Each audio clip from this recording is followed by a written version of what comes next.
$100. Plus, they'll give you a mystery special pick to use on your first pick'em entry. That's Underdog Fantasy, promo code 1075 to get your first deposit of $10 or more, matched plus your special pick. You must be 18 and present in a state where Underdog Fantasy operates. Terms apply. Concerned with your play? Call 1-800-GAMBLER or visit www.ncpgambling.org. Honey, would you take a seat? I have a confession to make. What is it? What's wrong? Well, I was out driving today and I saw some hookers on the side of the road. A bunch of huge, professional, beautiful-looking hookers.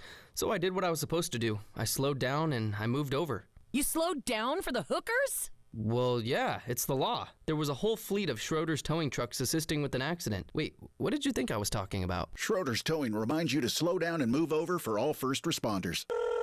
Schroeder's Towing, the best and fastest hookers in town.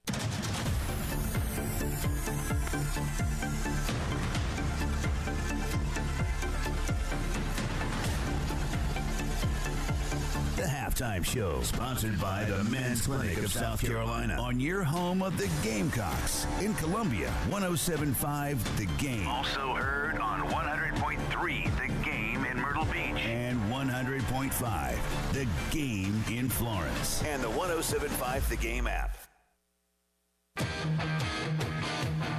Welcome back into the Halftime Show. Tyler Head flying solo with you until 3 o'clock today. Going to lead you right into pregame coverage of South Carolina and Auburn. Tip-off sometime around 3:30, depending on how long it takes for Tennessee and Mississippi State to wrap up in game number 1 of the day.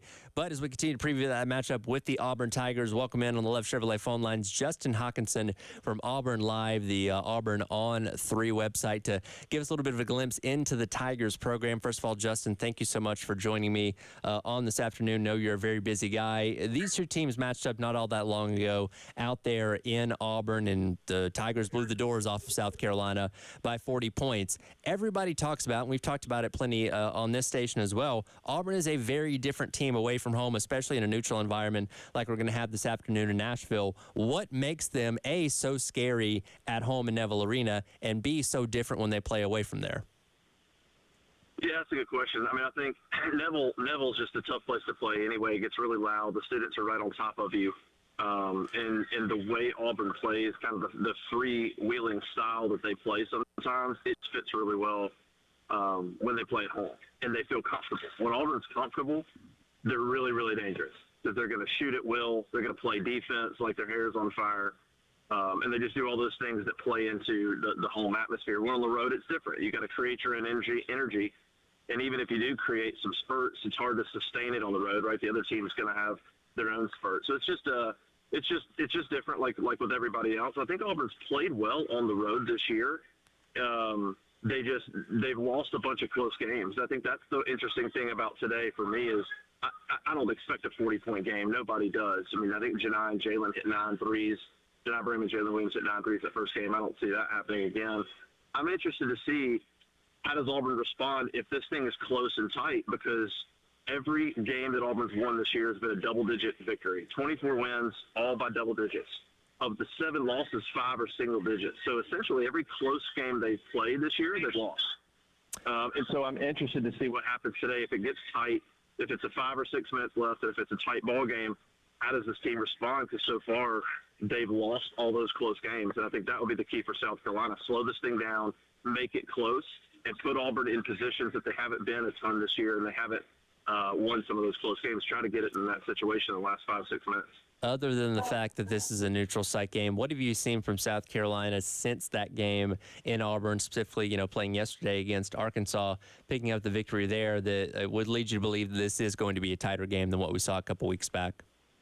Well, I mean, I think I look more towards, Auburn's not going to play that well. They're not going to do some of the things they did in Auburn. Everything just went right that day, and everything kind of went wrong for South Carolina. I'm really interested to see the first, let's say, 10 minutes of this game, what type of edge does South Carolina come out and play with? Because I remember after that game, Lamont Paris said, look, they're not 40 points better than us. I think so. I can't remember the question, but Auburn was better that night, but he kind of scoffed at the idea and really quickly was like, listen, they're not that much better than us. And I think if you listen to his comments and some of the player comments after the game yesterday, they're ready for another shot at Auburn. And having a game under their belt, And with a little bit of extra motivation for revenge, I'm really interested to see sort of the attitude and energy that Carolina comes out with versus Auburn, who hasn't played since Saturday, and is going to have to come out and match that energy. I think it's very possible South Carolina comes out with a little bit more spurt than Auburn. And so that first 10 minutes is going to be interesting to me to see if Auburn can match it, because I think South Carolina is going to be out for not just a win, but to show that was an aberration last time around. Again, talking to Justin Hawkinson from Auburn Live, Auburn's On 3 site. Yesterday, South Carolina, and they've done this at several points this season, did a really good job of taking away Tremont Mark, who is Arkansas's leading scorer, only had 2 points on 4 shots in yesterday's game. We come into this knowing Janai Broome is the best scorer for Auburn. If South Carolina is able to take him away, who is going to be able to step up for Auburn and, pick up that slack? Yeah, I mean, I think that's what makes Auburn pretty dangerous this year. Is there's some key players, like there's some things that they have to do well to play well, but they've got a lot of different weapons, whether it's Janai Broome, Jalen Williams could score 20, Chad Baker-Mazara could score 20, Denver Jones could score 20, Aiden Holloway could get hot and hit 4 threes. There's a lot of guys that could pour in different points. Even Chaney Johnson, I think the only difference in Auburn now and maybe when they played South Carolina the first time is Chaney Johnson, who's the backup forward behind Jalen, is playing really well right now. He started, when Jalen was out, he started a game. He started actually 2 games and has really come into his own as a backup power forward.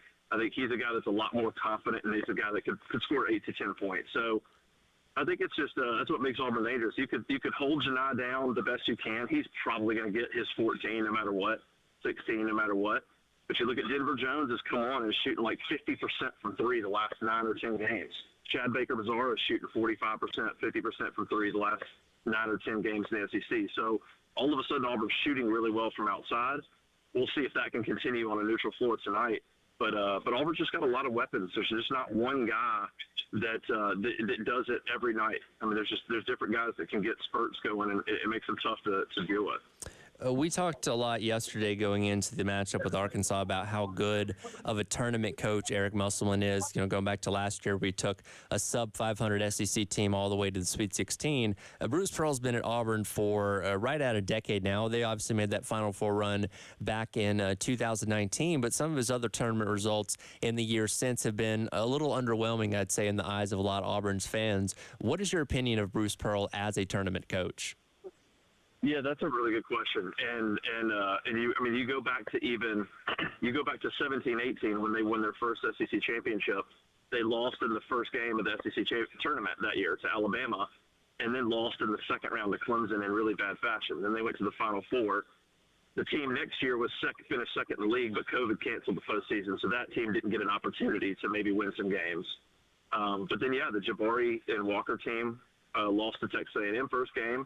And then, of course, last year that team was a 7 seed playing on Thursday, lost to Arkansas. So I don't know. I think Bruce is a really good coach in the regular season because he is just a complete grinder. He loves the grind. And so over the course of 18 games, he's really good. He's always going to get the most out of his team. It's going to be hard-pressed to find a coach who gets more out of his team over 18 games than Bruce, and that's why his regular seasons are always really good. Tournament's different, right? It's just a different neutral setting. There's no home court to get you going. It's just a different setting. And so when Auburn can win that first game like that Final Four season, if they can get past that first one, I think the depth and some of those things play into factor. They get a little more comfortable and they're more dangerous. It's that first game that you got to get past in tournament play, and they've struggled to do that. Really, the last 2, it's been because of really slow starts.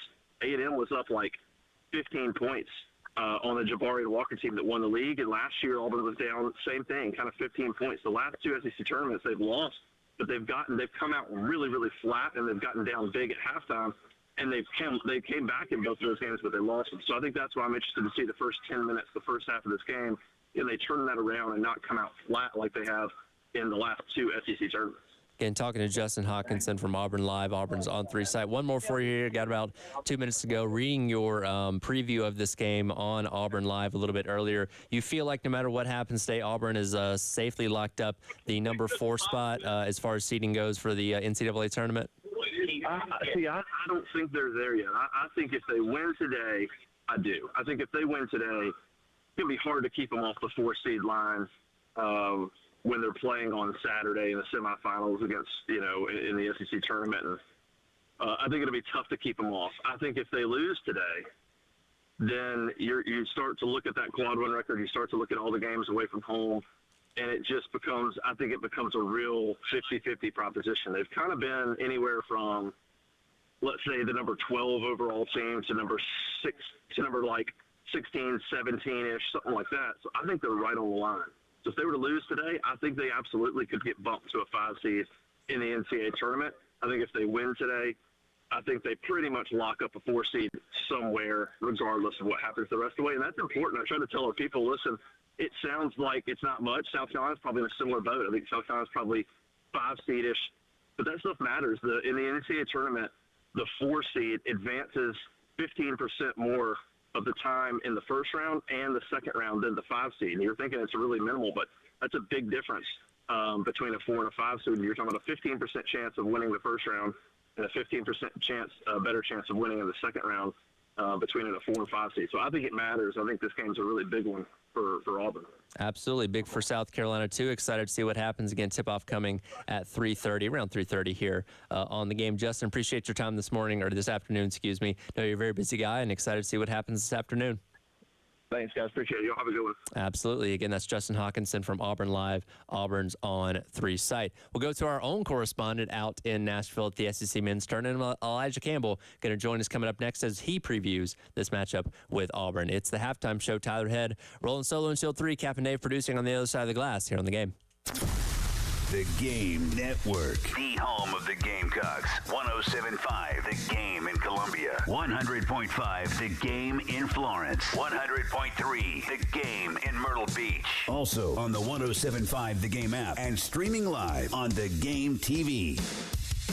The Game will be at the beach, in the PD, and the Midlands. That almost covers the whole Palmetto State. In Columbia, 107.5 The Game. Also heard on 100.3 The Game in Myrtle Beach and 100.5 The Game in Florence.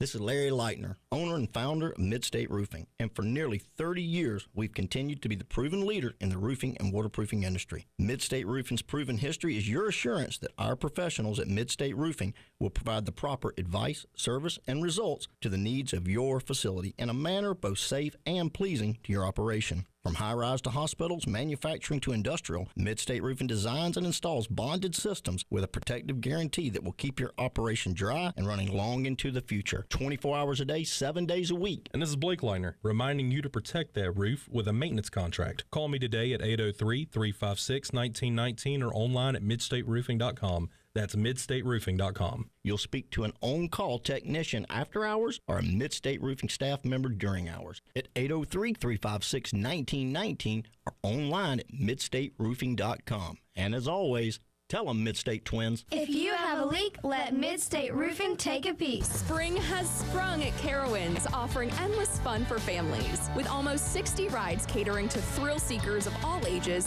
including the new Aeronautica Landing. There's something for everyone. Visit Carowinds every weekend this spring and daily for spring break from March 29th to April 7th, featuring The Marvelous Mutts, a thrilling canine spectacular. For a limited time, get tickets as low as $39.99 plus applicable taxes and fees at Carowinds.com. Carowinds, for the fun of it. Plus tax and title with approved credit. Call 888-320-6359 for details. JT is throwing a party this weekend for Kia Mania. JT's giving away a new Kia Saturday 5 p.m. at both the Greystone and Killian Road locations. So come on out. Plus there's food, fun, and games for the kids Saturday and Sunday. Everyone who comes can spin our prize wheel for cash and prizes. JT is loaded with new 2024 Kia Souls, Sportages, and Fortes. 0 down, 0 payments for 6 months. JT gives a huge cash back check with every new Kia. JT's Kia Mania is back. Hey Columbia, are you tired of waiting around for your car to be serviced? Well, at Wetzel's Automotive in West Columbia, every Thursday is 30-Minute Thursday. Yes, in just 30 minutes, whether it's an oil change, a battery replacement, or even a tire rotation, their expert techs ensure top-notch service. So why wait? Get your life back in a jiffy. Schedule your appointment today by calling 803-739-2999. That's 739-2999. Or visit them online at wetzelsauto.com. Wetzel's Automotive, they're Otis approved.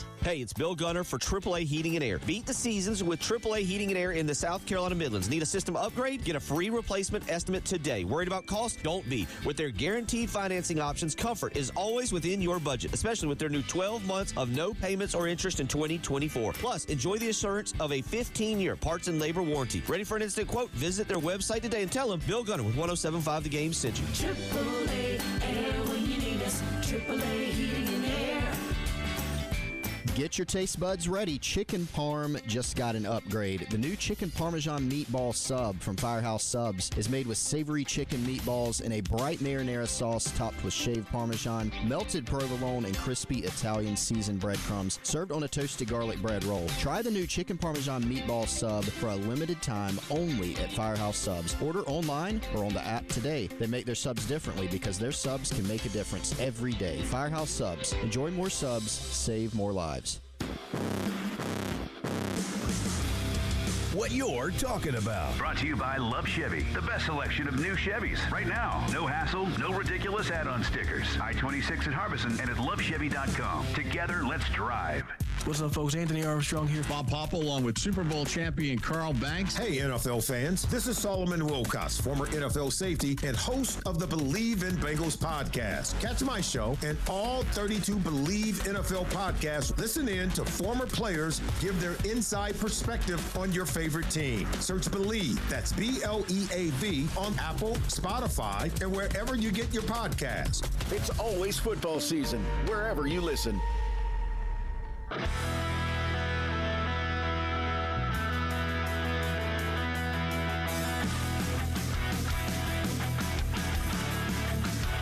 What you're talking about. Sponsored by Love Chevrolet. On your home of the Gamecocks. In Columbia, 107.5 The Game. Also heard on 100.3 The Game in Myrtle Beach and 100.5 The Game in Florence. Try and get it into Michi, and they do. And he takes it across midcourt, and he's got 2 seconds left, and he'll run to the rim, and he'll score it before the horn. How about that? That's how you make a timeout work. Welcome back in. Halftime show. Tyler Head with you solo going until 3, getting you set for more South Carolina men's basketball as they take on Auburn later on this afternoon. Tip around 3:30. Bringing coverage starting at 3 o'clock here on the game. That was the call yesterday on the Gamecocks radio network.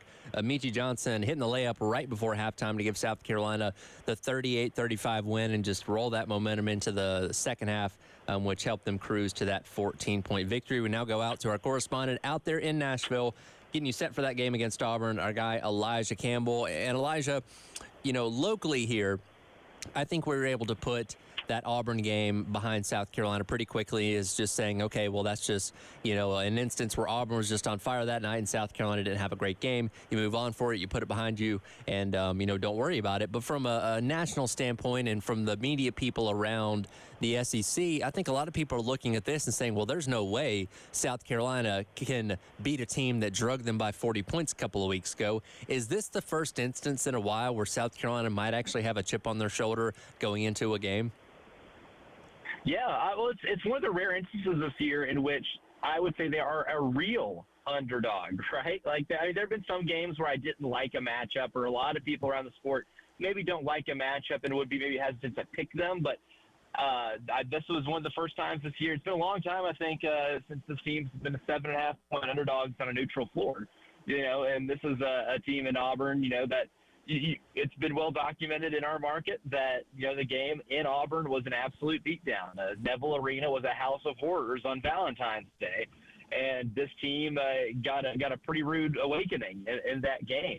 And this is one of those times too. I mean, there's 7.5-point underdogs right now. I guarantee if you polled every single non-Auburn South Carolina reporter at Bridgestone Arena right now, they're all I would say it would be 80% picking Auburn. They play a style that might be tough for South Carolina. They have a lot of size to compete with South Carolina. They do a lot of things really well.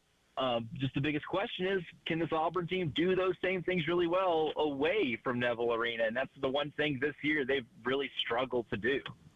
You mentioned the style that they play, and they're one of many teams that South Carolina's matched up with this year that plays a very up-tempo style of offense where they want to run up and down the court on you. And we saw yesterday South Carolina get off to a slow start where they fell behind by 8 points relatively quickly in that game. Now their defense ended up taking over. They only limited Arkansas to 64 total possessions. But can South Carolina afford to get behind by 8 or 10 points against an Auburn team like this today? Probably not. It would be really tough. It's a whole different animal than falling behind that Arkansas team, because that Arkansas team is just so below average in both offensive and defensive units that maybe stringing together stops against them was expected. I mean, at no point in the game yesterday in that first half did I think that South Carolina was in legitimate trouble. I might have a different feeling if Auburn's able to do it. And I think a lot of it depends how they do it, too. If you go back and, watch the Auburn game from earlier this year, they were getting a lot of lob dunks. They were killing them on certain actions. They were able to establish a presence inside the post. And then eventually the Carolina defense had to cave in, and the three-point shot opened up. Now, Auburn is a good three-point shooting team, but I don't think they are a 60% three-point shooting team like they were that night. But if they're able to create a lot of open looks, you can't really just bank on them missing all the time, because this is a team this year that's good enough to be able to knock them down if they need to. I mean, Chad Baker-Mazar has had a reliable jumper. Aiden Holloway's streaky, but when he's hot, he could be a danger coming off the bench for this Auburn team. KD Johnson is the ultimate, magic 8-ball of college basketball players. He's either going to hit a contested three-point jumper, or he's going to turn the ball over in spectacular fashion on a fast break after getting an incredible steal. There are a lot of wild cards on this Auburn team in terms of how they play on the perimeter that really creates a lot of variance in the way they play. And it's a lot more of a case of playing with fire today if you are to get down 8 to Auburn early as opposed to Arkansas. Again, talking to our guy Elijah Campbell live out at the SEC tournament there in Nashville. When we talk about this South Carolina team through the last couple weeks of the season, we were hoping they were going to be able to get that double bye. Unfortunately, came up a little bit short. Kentucky beat Tennessee on Saturday, and South Carolina ends up in the tie for second, but ends up being a 5 seed based on all the tiebreakers. But Lamont Paris, after yesterday's game, was saying that it almost benefited this team more by playing that game against Arkansas before taking on a team like Auburn today. Do you buy into that? I can, absolutely. I mean, this will be a full week since Auburn's played. And maybe there is a little bit of a rust factor. And here's the thing, too. I guess if Arkansas and South Carolina went to overtime yesterday, Lamont's probably feeling a little different. They were challenged enough. They broke enough of a sweat, but they didn't have to overexert themselves emotionally or physically to win that game. Obviously winning basketball games is hard. You're going to exert energy, but you didn't have to as much. It was probably good for some coaches like having that, some players like having that, to be able to play in a groove like that. And we're going to see what this bunch really has in terms of tournament-style play, because we're going to have the same type thing in the NCAA tournament where you're going to have a game and then you're going to have a 24-hour break to prepare for the next game, and then you cram in the process of scouting and resting and being able to still play relatively fresh. They looked really fresh yesterday, and there is an element of this where Auburn can come out a little sluggish, a little slower than what South Carolina is, maybe when it comes to shooting, having a game of actual in-game shooting to adjust to a different arena, because the shooting dimensions here are different than they are at CLA. They're different than they are at Neville. Bridgestone Arena is a pretty good-sized arena. It's not like playing in a football stadium, but it's a pretty good-sized arena where it probably does take a little bit of an adjustment. South Carolina got the bad 3-point shooting game out of their system yesterday. And now it's at this point, this team is going to be a lot more comfortable. And Auburn is a rhythm shooting team. I see that happening. And one of those best rhythm shooters is their leading scorer in Janai Broom. And I was talking with Justin Hawkinson from Auburn Live in the last segment there, and he said, he believes that Broom, should be able to get at minimum somewhere around 14 or 15 points, as he typically does. Got 21 against South Carolina in their matchup earlier this season, including 4 of 5 from 3. How can South Carolina slow him down today? I think the biggest thing is if Colin Murray-Boyles can be able to stay in front of them.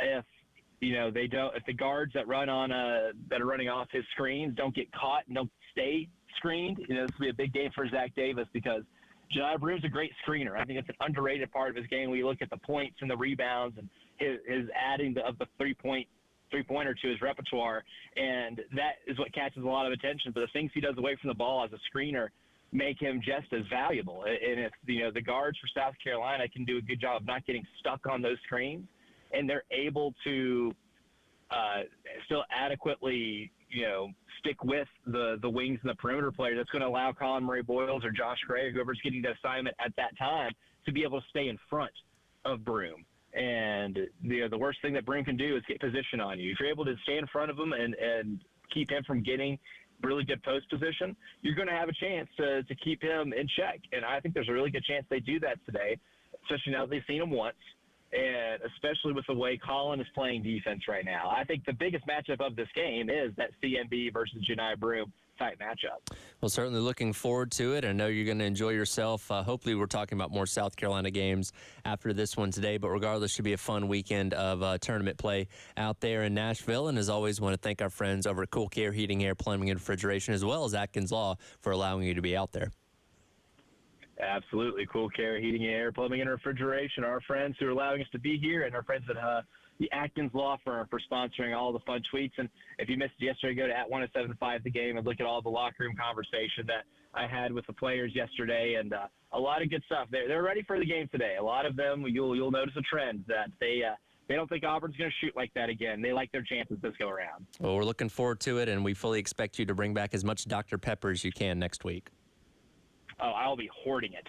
I'll absolutely be squirreling away this free Dr. Pepper. All right. Have fun. That's Elijah Campbell out at the SEC men's tournament out there in Nashville. All right, we'll come back and wrap up hour number one. Get the Firehouse Subs text of the hour. It's Tyler Head flying solo on the halftime show here on your Friday on The Game. The Game Network. The home of the Gamecocks. 107.5 The Game in Columbia. 100.5 The Game in Florence. 100.3 The Game in Myrtle Beach. Also on the 107.5 The Game app and streaming live on The Game TV. Powered by Integrated Media. The Game TV. Sponsored by Shepherd's Glass.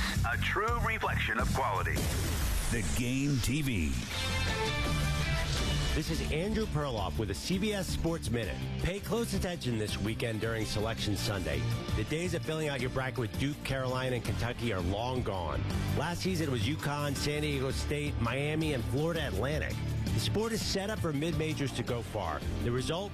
Chaos, which you love, even if it makes for a lot of guesswork in your bracket. I'm Andrew Perloff. CBS Sports Radio.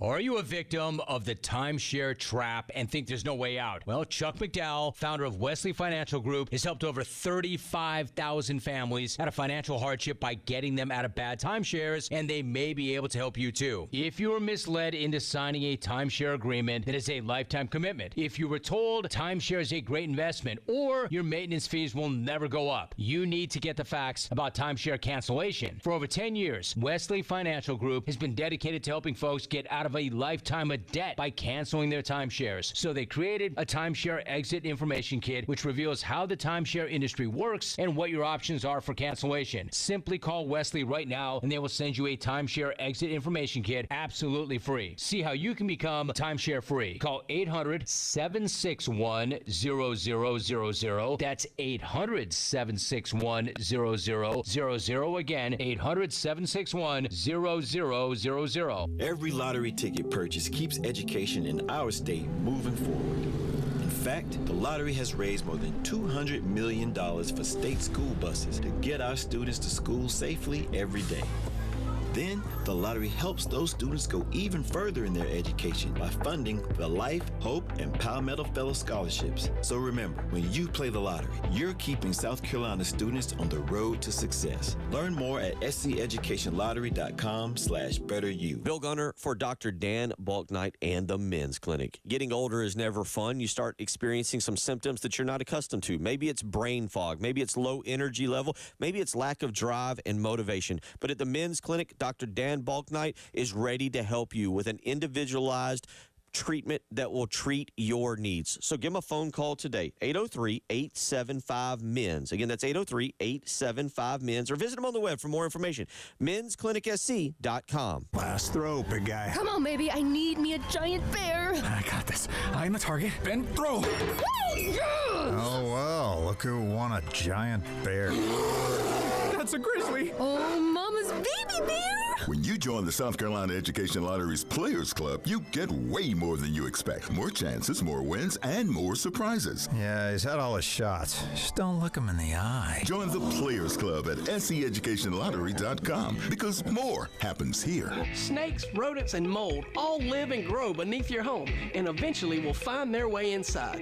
Canty Foundation Specialist is your local trusted expert in crawl-space sealing. Call us today for a free estimate. Canty can fix it. Moisture and high humidity in your crawl space create an environment for mold and mildew and affect the air you breathe inside your home. Call Canty for a free inspection today at 753-1495 or visit cantycanfixit.com.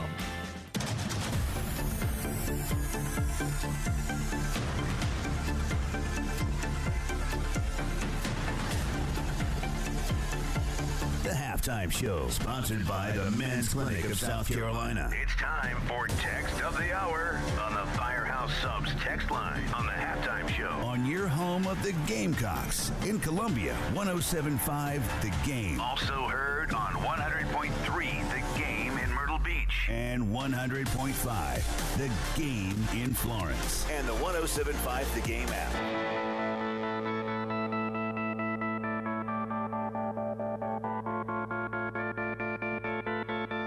Welcome back in. It's the Halftime Show. Tyler Head with you, wrapping up our number one. We'll remind you once again, have the St. Patrick's Day celebration going on out in 5 Points. Tomorrow, all of our stations here at Cumulus are going to be represented out there at various places, including 107.5 The Game. So if you're out there, come by and see us. Myself and Bill Gunser will be out there for periods of the day. Going to have some stuff to give away. Should be a great time celebrating St. Patrick's Day. I believe the weather's going to be pretty nice, too. I know it's kind of clouding up today, and I think we got some rain possibly coming in tonight, but I do believe tomorrow should be nice with mostly sunny. So looking forward to that. And again, if you come by and see us, certainly come by and say hi and get some free stuff as well. Register for some tickets, all that kind of stuff. It is indeed time for the Firehouse Subs text of the hour, 803-404-6100. Appreciate you guys, as always, for weighing in. Clinton weighs in and says, very excited about where Lamont and the team are and looking forward to retribution this afternoon. What are your thoughts on restricting Davis from taking three-point attempts and playing to his strengths closer to the rim? Personally, I'm all for it. I don't mind guys trying their hands at things, and we've seen Zach Davis show the ability to make three-pointers at various points during the season.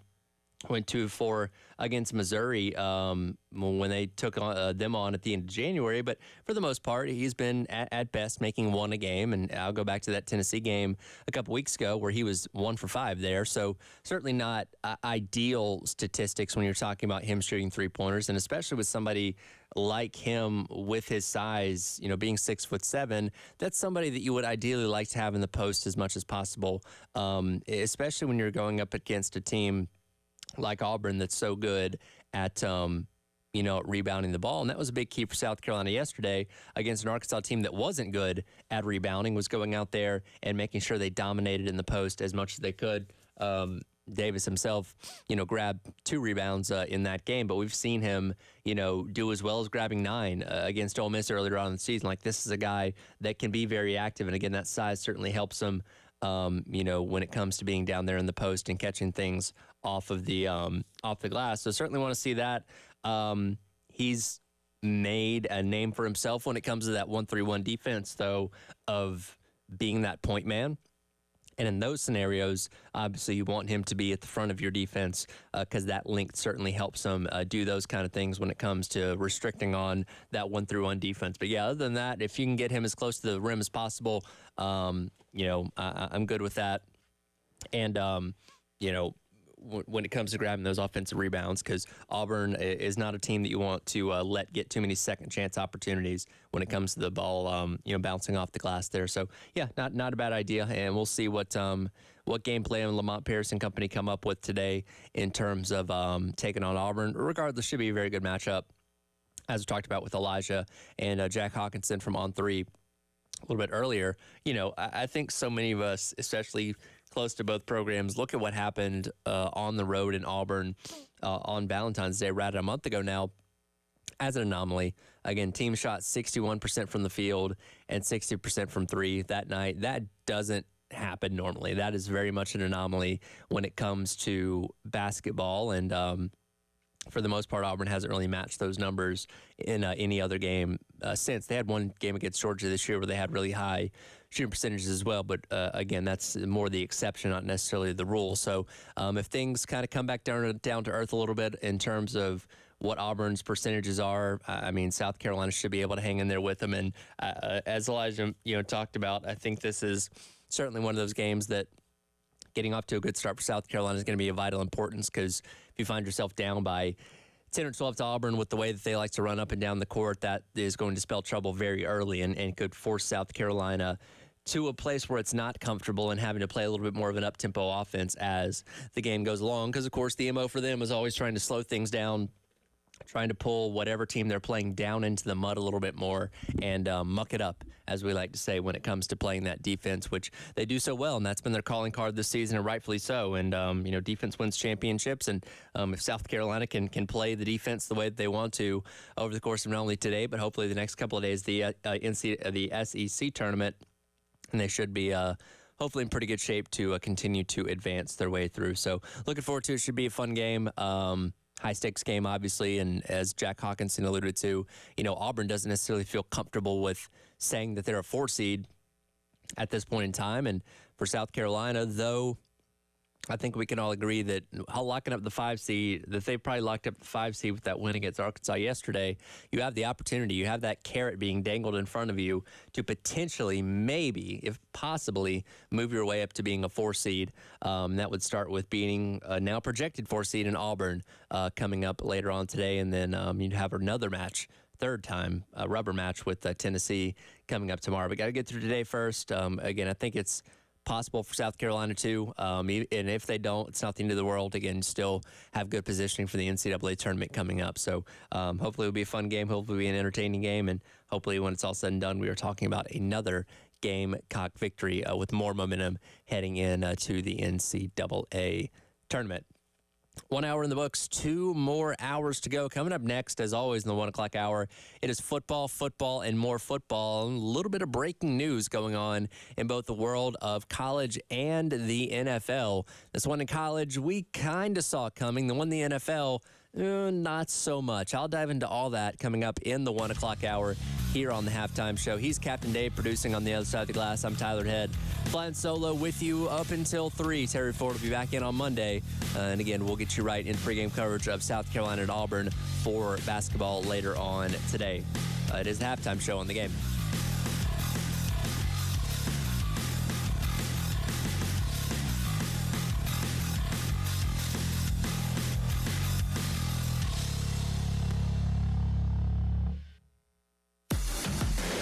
Broadcasting live from the Herndon Chevrolet Studios. This is 107.5 The Game. A great selection of new Chevys is available now at Herndon Chevrolet. The lot is packed with inventory and more is on the way. So shop your hometown Chevy dealer today. Stop by or shop online today and see why Herndon Chevrolet makes you smile.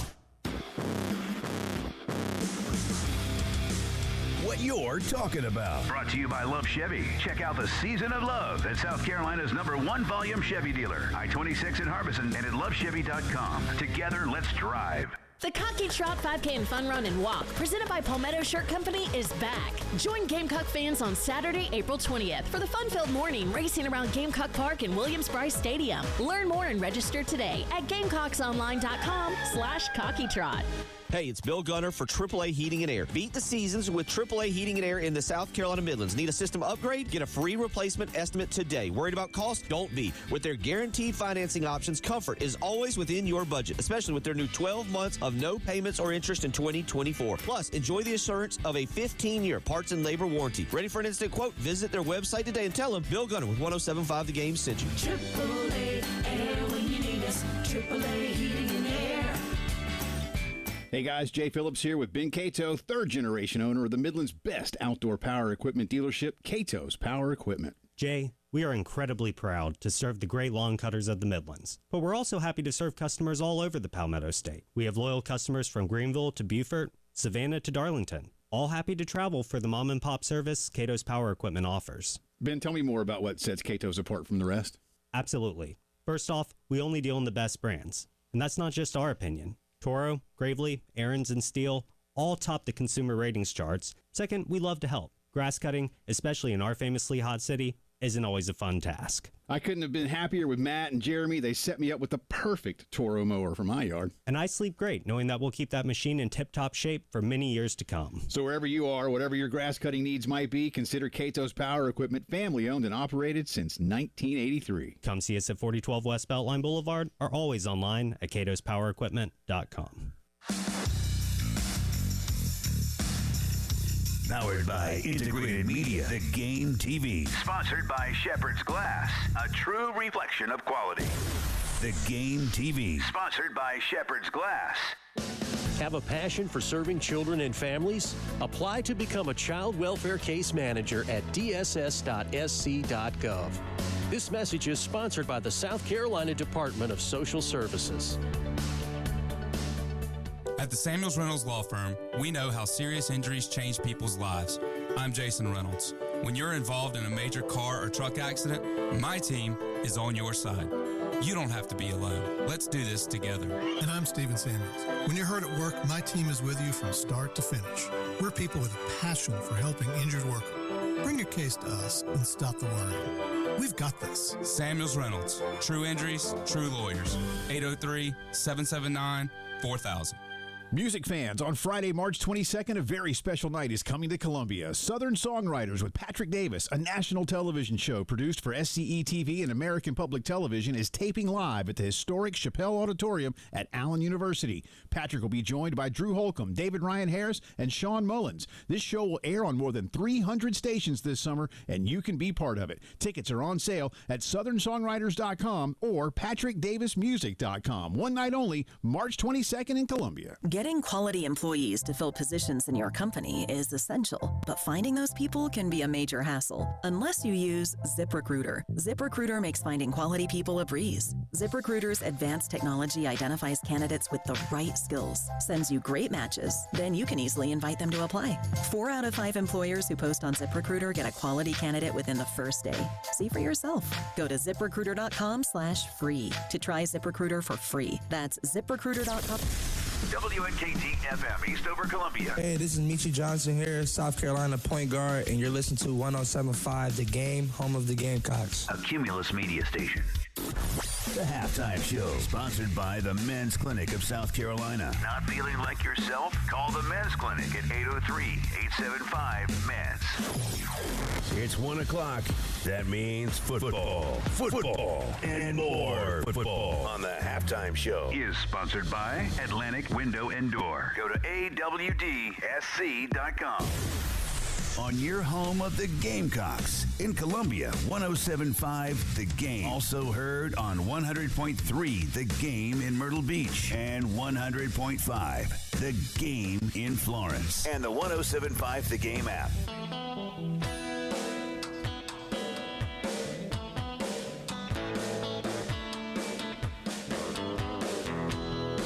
One o'clock. Welcome back in. It's the Halftime Show. Tyler Head with you today. Terry Ford will be back in on Monday. Cap and Dave producing on the other side of the glass. As always, in the 1 o'clock hour, it is indeed time for football, and more football. And I had planned to talk about a certain thing in the 1 o'clock hour, knowing that the news was probably going to break before I got to it. And thankfully it did. So that ended up lining up perfectly. But indeed, we do have news on the front of the college football playoff, as the powers that be, that being the 10 conference commissioners across Division I college, or Division I FBS football, as well as Jack Swarbrick, who is the Notre Dame athletic director, have agreed to the new terms of the new college football playoff contract, which again, ESPN agreed to a new deal that would extend them as the exclusive home of the college football playoff through 2031. A couple weeks back, They were just trying to hammer out all the details of that deal specifically, in addition to figuring out what the format of the new playoff was going to be in 2026 and beyond. Trust me, we'll get to that format here in a minute. But I think it's really important to note the financial distribution details of this deal, because I think it kind of spells out, A, where we're at with college sports at this point in time, and B, where we're heading in the future. Because, and this is reported on by both Heather Dinich and Pete Thamel of ESPN, the financial distribution of this new deal with ESPN, the college football playoffs, and the respective conferences is going to be a lot different than what we had previously, where for the most part, the Power 5 conferences were all on pretty even footing. Not this time around. For the new contract, which again starts in 2026, the Big Ten and SEC will each be making more than $21 million per school. That is up nearly $5.5 million from the schools that are currently being paid. The ACC schools individually will get about $13 million. Big 12 schools will get about $12 million. So the total value per school that the SEC and the Big Ten are getting is almost as much as what one ACC school and one Big 12 school are going to get combined in the new college football playoff deal. And some people say, well, that's not fair. It doesn't look that way, but when you think about the grand landscape of college sports in general, it makes a lot of sense. There's a reason that Tony Petitti and Greg Sankey recently came together and said, hey, instead of working against each other, why don't we work together? This is a result of them working together. The SEC and the Big Ten in college football have dominated the sport for a long time. Now, yes, Clemson has jumped up and won some national championships. Florida State has jumped up and won their national championship a couple years ago. You had Oklahoma getting into the college football playoff for a couple years. Texas went in there this past year. Funny enough, both those teams now coming to the SEC. But for the most part, it has been the SEC and the Big Ten being at the forefront of college football more than those other two respective conferences and yielding the most money. And even in years where the Big Ten wasn't as good from top to bottom, or the SEC wasn't as good from top to bottom, they still draw more eyes than anybody else. And when you look at their individual television contracts, SEC and the Big Ten way up here, ACC and the Big 12, not way down there necessarily, but somewhere kind of in the middle. And especially now with you look at both conferences bringing in new brands. For the SEC, it's Texas and Oklahoma. For the Big Ten, it's Oregon and Washington and Southern Cal and UCLA. Just more brand power to their already powerful conferences. And you look around these other two conferences, and yeah, I mean, the ACC has Clemson. They got Florida State. Again, two teams that in the past decade or so have been seen as powers in college football. Maybe not Clemson this past year, but Florida State kind of got screwed out of the being in the college football playoff. Different story. But they just lack top to bottom the brands that and the attention that the SEC or the Big Ten get. Same thing with the Big 12. I mean, especially now that Texas and Oklahoma are gone, who's the top dog in the Big 12? As far as a brand goes, is it Oklahoma State? Like, maybe, I guess. That's a program that is going to routinely lose 2 or 3 games a season. They have no business losing. That's good enough to keep Mike Gundy's job, I guess. But really, like, the Big 12 lacks that brand power. And the ACC's is significantly less than the SEC and the Big 12, or Big 10, excuse me. And, again, this is a new deal with the college football playoff through 2031. And as that time goes along, there's no telling what realignment could look like. There's no telling what moving and shifting around could look like. Now, yes, we know the ACC still has those ironclad media rights deals that everybody wants out of, but nobody can figure out a way out of them, that is seemingly locking all of their schools in for at least the next, 12 years to 2036. So I don't necessarily expect a lot of movement there. But why can't the SEC swallow up more schools from maybe the Big 12? Why can't the Big 10 maybe grab some schools from the Big 12 if they deem them worthy enough of joining the conference, which looking at the Big 12 right now, I don't really see any schools that would, but just being hypothetical, the SEC and the Big 10 want to continue to grow, they could, and they certainly have the money and the funds to, to back that up. And as we talk about this hypothetical that exists somewhere off in the ether in the future of maybe college football breaking away from the NCAA, I think everybody looks at that as a scenario where like, oh, the power conferences are just going to break away as one offset, and there's going to be like a 70-team Super League, and that's going to be the premier league of college football. I think we're more closely, I think we're more aligned to have something of just the SEC and the Big 10 breaking away and leaving behind the ACC and the Big 12 to say, I don't care what you do, but you can't join us. And creating like an NFL light type of development league. I know Jay Phillips is jumping up and down in the air with excitement at the fact that I just mentioned a development league, but I think we're more likely to do something like that as opposed to just having all the power conferences go off and do their own thing together. And this spells out the disparity between the two. Hasn't always been that way, but in recent years with these bigger and bigger television contracts, and more money being funneled into college football, the SEC and the Big 10 looked at each other and said, we're pulling more of a load than these guys. Why should we get paid the same as them? And go back to the negotiations over the past couple of weeks that have been reported on by multiple outlets about the talk of the, new college football playoff format, which, again, I'll get to in a moment. But there's been this theory thrown around of, hey, the SEC and the Big 10 could maybe be looking at getting 6 automatic qualifying spots between them, and the ACC and the Big 12 may only get 2 apiece. And people say, well, how is that fair that those conferences get more automatic spots locked in? This is why. Because of money. And I'm not saying it's fair. You don't have to like it, but at the end of the day, that's what drives all this. If there was no money in college football, or if there was no significant money in college football, let me say that. If there was no significant money in college football, we'd still have the Pac-8, the Southwest Conference, the original SEC, the original Big 10 when it actually had 10 schools, all that kind of stuff. But as more and more money has been funneled into college sports, specifically college football, it's created these scenarios where these schools, individually looking out for the best interest, and rightfully so, say, hey, we benefit more from being in this conference as opposed to this one. Let's move there. Oregon is a massive brand in college football.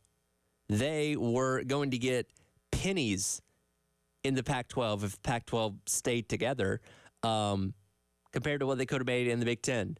So, heck yeah, they left. The L.A. schools before that, Southern Cal and UCLA, already saw that writing on the wall and said, yeah, we got big brands, even though, neither one of them's done a whole lot of note in football in the past couple of years, that they said, you know what, we got big enough brands, the Big Ten wants us, we're going to go. And we're going to get way more money than we have staying here in the Pac-12. And that's a similar situation to Texas and Oklahoma, who, again, are aware of their brand power and what it means to not only college football, but what it could add to a conference like the SEC. So they came. And Greg Sankey and the SEC invited them with open arms, as they should have, because that brings a lot more money, a lot more attention to your respective conference, which is in line with their new TV deal starting up this year. It's all money at the end of the day. And as much as we hate that, as much as you hate that being the case, saying, well, I just wish, we cared about tradition and regions and geography and all that kind of stuff. Unfortunately, that's out the window because the sport's only going to get more and more popular. Ratings are only going to continue to grow and grow and grow. And that means more and more money is going to come into the sport. And at this point in time, I can't think of what kind of radical realignment might be on the horizon, but I'm sure it's coming.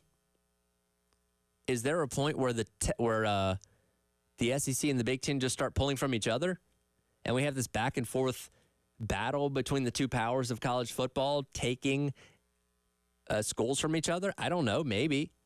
I'm not going to sit here and say I'd be shocked by it. But they've certainly separated themselves. And with this new college football contract, they're going to be earning way more than the other power conferences. And that's just the reality of college football. Now, this, again, is just about the TV deal with ESPN and its latest contract with the College Football Playoff. There is also details in the story about what the expected outcome of conversations surrounding the new format of the College Football Playoff are going to be. We'll talk about that coming up, and I want to know your thoughts on what you think the best format will be as well. Hit that coming up. It is the Halftime Show. Tyler Head along with you. Captain Dave producing on the other side of the glass on your Friday on The Game. The Game Network. The home of the Gamecocks. 107.5 The Game in Columbia. 100.5 The Game in Florence. 100.3 The Game in Myrtle Beach. Also on the 107.5 The Game app and streaming live on The Game TV. Download the 107.5 The Game app and listen anywhere. The beach, the gym, and yes, even there. Go to iTunes or Google Play and snag the 107.5 The Game app.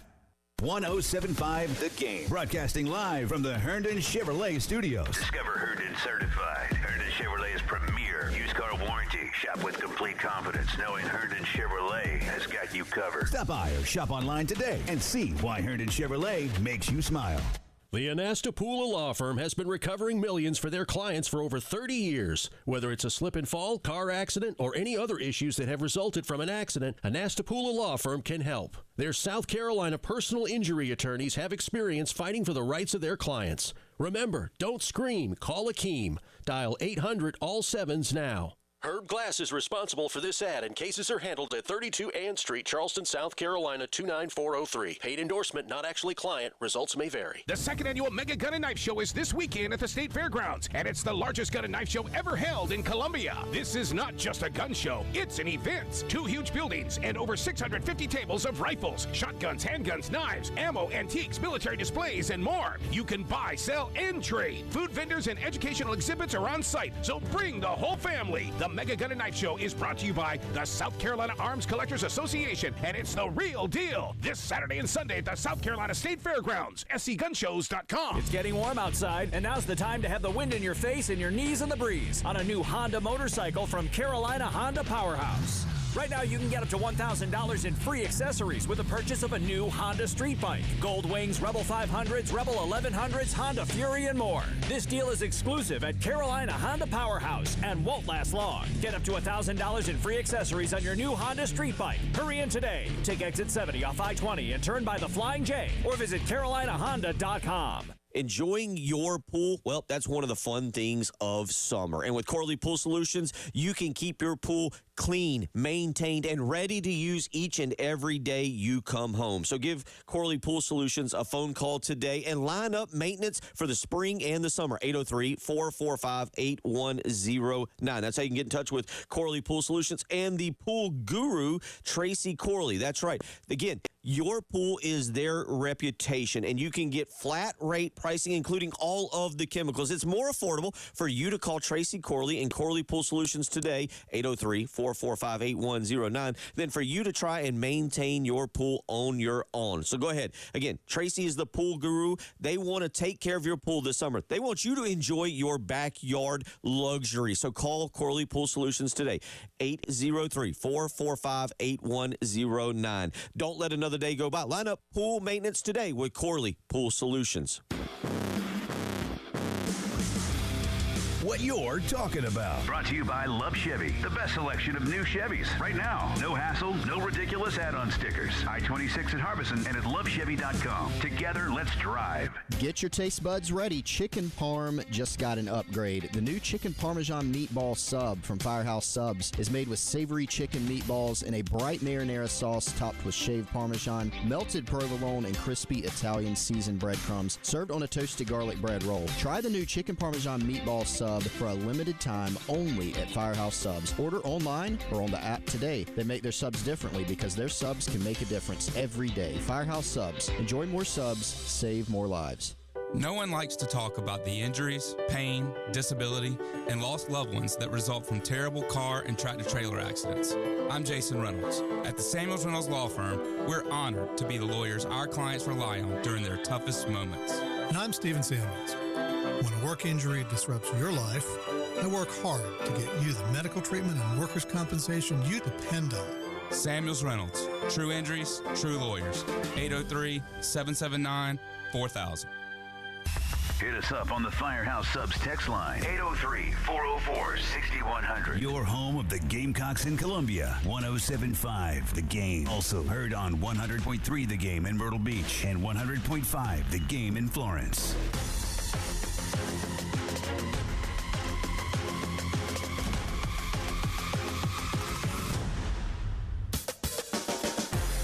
The Halftime Show, sponsored by the Men's Clinic of South Carolina, on your home of the Gamecocks in Columbia, 107.5 The Game. Also heard on 100.3 The Game in Myrtle Beach. And 100.5 The Game in Florence. And the 107.5 The Game app. Welcome back in. It is the Halftime Show. Tyler Head along with you. Reminder, as always, you can check us out in multiple ways here on The Game. 107.5 The Game here in Columbia, 100.5 The Game in Florence, 100.3 The Game in Myrtle Beach. Stream us as always on the 107.5 The Game app. Just go to your respective app store, download it, and take us with you wherever you go, as well as on the Game TV, sponsored by our friends over at Shepherd's Glass. Just search YouTube for the Game TV. Subscribe to us, hit the bell icon, just stay notified whenever we are streaming live. Now, I want to continue on this conversation about the news of the new contract with the new contract details with ESPN, the college football playoff, and all of the respective FBS conferences, and Notre Dame. You always got to add that in there as well. We talked about the money distribution in that last segment, which is quite a steep difference between what the SEC and the Big Ten are going to get and what the ACC and the Big 12 are going to be getting going forward starting in 2026. Also, another note in this article from Heather Dinich and Pete Thamel that reads, the Memorandum of Understanding guarantees that the field will have at least 12 teams in 2026 and beyond, but sources indicate there's a strong preference for a 14-team field that includes the 5 highest-ranked conference champions and the next 9 highest-ranked teams. Sources caution the exact format is not yet finalized, and the Big Ten, the SEC, will have the bulk of control over that, but others will be protected by parameters that have been put in place that can't be altered. I'll say this. For what we had initially heard as a format with this 14-team playoff, I'll take a 5-9 model, because what we were looking at was just a bunch of automatic qualifiers from from all the conferences. That initially the conversations were 3 for the SEC, 3 for the Big Ten, and then like 2 and 2 for the ACC and the Big 12, respectively, where you're guaranteed to lock up 10 spots in the college football playoff out of 14 for all of those teams in those respective conferences, no matter how good or bad the conference was that year. No matter where, if your conference champion was in the ACC at 10-2 and the second best team was 8-4, 7-5, well, guess what? That second team was still going to get a bid because it's an automatic qualifying situation. So I'm glad we're at least not going to that extreme, because that was my worry. I'll say this. I don't love automatic qualifiers. I think the best way to go about it would just be naturally take the top whatever 1 through 14 teams and play them that way, but I can understand why they like the AQ type of model, which is what we're getting set to test, or not test, what we're getting set to do this year. That's the whole crazy part about this. We haven't even entered the season where we're playing with a 12-team format for the first time, and we're already on the doorstep, and this is expected to be approved here in the very, very immediate future, already on the doorstep of expanding the college football playoff once again. And I've said this a million times, and I'll bring it up again. There is some kind of unintended consequence to a 12-team playoff. I don't know what it is. You don't know what it is because we haven't gotten there yet. But inevitably, when you make a drastic change to your championship structure, there's always going to be something that we all look at each other and said, oh, I didn't think of that. I didn't see that scenario happening. And it's going to happen with Pac-12, or the 12-team playoff as well. We just don't know what it's going to look like. And I don't know if at that point in time they'll already have the 14-team thing done. And if they can change that between now and then, I don't know. But something's going to happen. And with the 12-team playoff, very similar model to what is being proposed here with the 14, it's 5 and 7, where you take the 4 Power 4 champions, they're in, and then you take the highest group of 5 champion, and they're also in. Then everything else filters in from what are considered at-large bids, which basically fall back to the rankings. Now, again, while I'm glad we're not going with the automatic AQs for spots 2, 3, maybe even 4 in some scenarios, I would much prefer to just go straight up with it and say, all right, teams 1 through 14 in the final college football playoff poll, you're in the college football playoff, and that's it. I really wish we could leave it at that. Unfortunately, it's not that simple, but I think that guarantees you're going to have the best teams, or as close to the best teams as possible. Because there's theoretical scenarios where you could have an ACC champion be, I don't know, 16th, Big 12 champion be down there too, where it's like, okay, now they're suddenly jumping up to the number 4 spot because they won their conference championship. I don't agree with that. And I'm assuming with the 14-team playoff, you're still getting buys for AQs because the way a bracket would be constructed with 14 teams is you have to allow 2 teams to have buys in that first round because that the numbers don't work out any other way. So theoretically, you're saying if you're one of the top 2 ranked conference champions, you get a bye in the first round. But at the same time, and this is kind of goes back to those unintended consequences that I talked about a moment ago, I think with the 12-team playoff this year, which is going to have first-round games be on the campus sites of seeds, 5 through 8, I really think those top 4 teams that are getting buys this time around are going to look at that and say, hey, wait a minute. We want to host at our home stadium. We want to generate the revenue for our local economy and our school from having a playoff game on campus. How do we do that? And now you're positioning, once again, with the 14-team playoff where you have 2 schools saying, hey, wait a minute, we wanted to have a home playoff game and reap the benefits of that. Now, yeah, you have a bye, which is certainly beneficial, but again, everything's controlled by money. I don't know if what you're making from the college football playoff by not having that game can necessarily supplement what you're losing by not having that game, if that makes sense. I know that's kind of a lot of hypothetical there, but I think that's something that's going to be pushed for by a lot of these power institutions saying, hey, wait a minute, we want to host a game when, sell out our stadium in the month of December when we weren't otherwise planning on doing that and generating all that money, which you can charge more for a playoff game, duh. Generating all that money, boosting the local economy, all those things that go into it. Again, I think that's an unintended consequences of just the 12-team playoff alone. And who knows what we're going to see when we get to a 14-team playoff. I will say one thing here. If we did have the multiple AQs for each conference, where it's like, all right, SEC 1 through 3 you're in, Big 10 1 through 3 you're in, ACC and Big 12 1 and 2 you're in as well, that would have taken the human element out of it. Because with a 5 and 7 model, with the 5 and 9 model, you're still relying very heavily on that college football playoff committee when it comes to who's going to be in and who's going to be out. At least with the expanded AQ model, that took the human element out, where it was, no ifs, ands, or buts. If you're a 3rd in the SEC, you're in. If you're 4th, you're out. Or if you're 4th, you better hope you're in spots 11 through 14 to get an at-large bid. So that was a compelling piece of it, at least, but it doesn't seem like that's going to go away. Again, you're looking at 7 teams being committee selections to get in this year, starting this year and next year.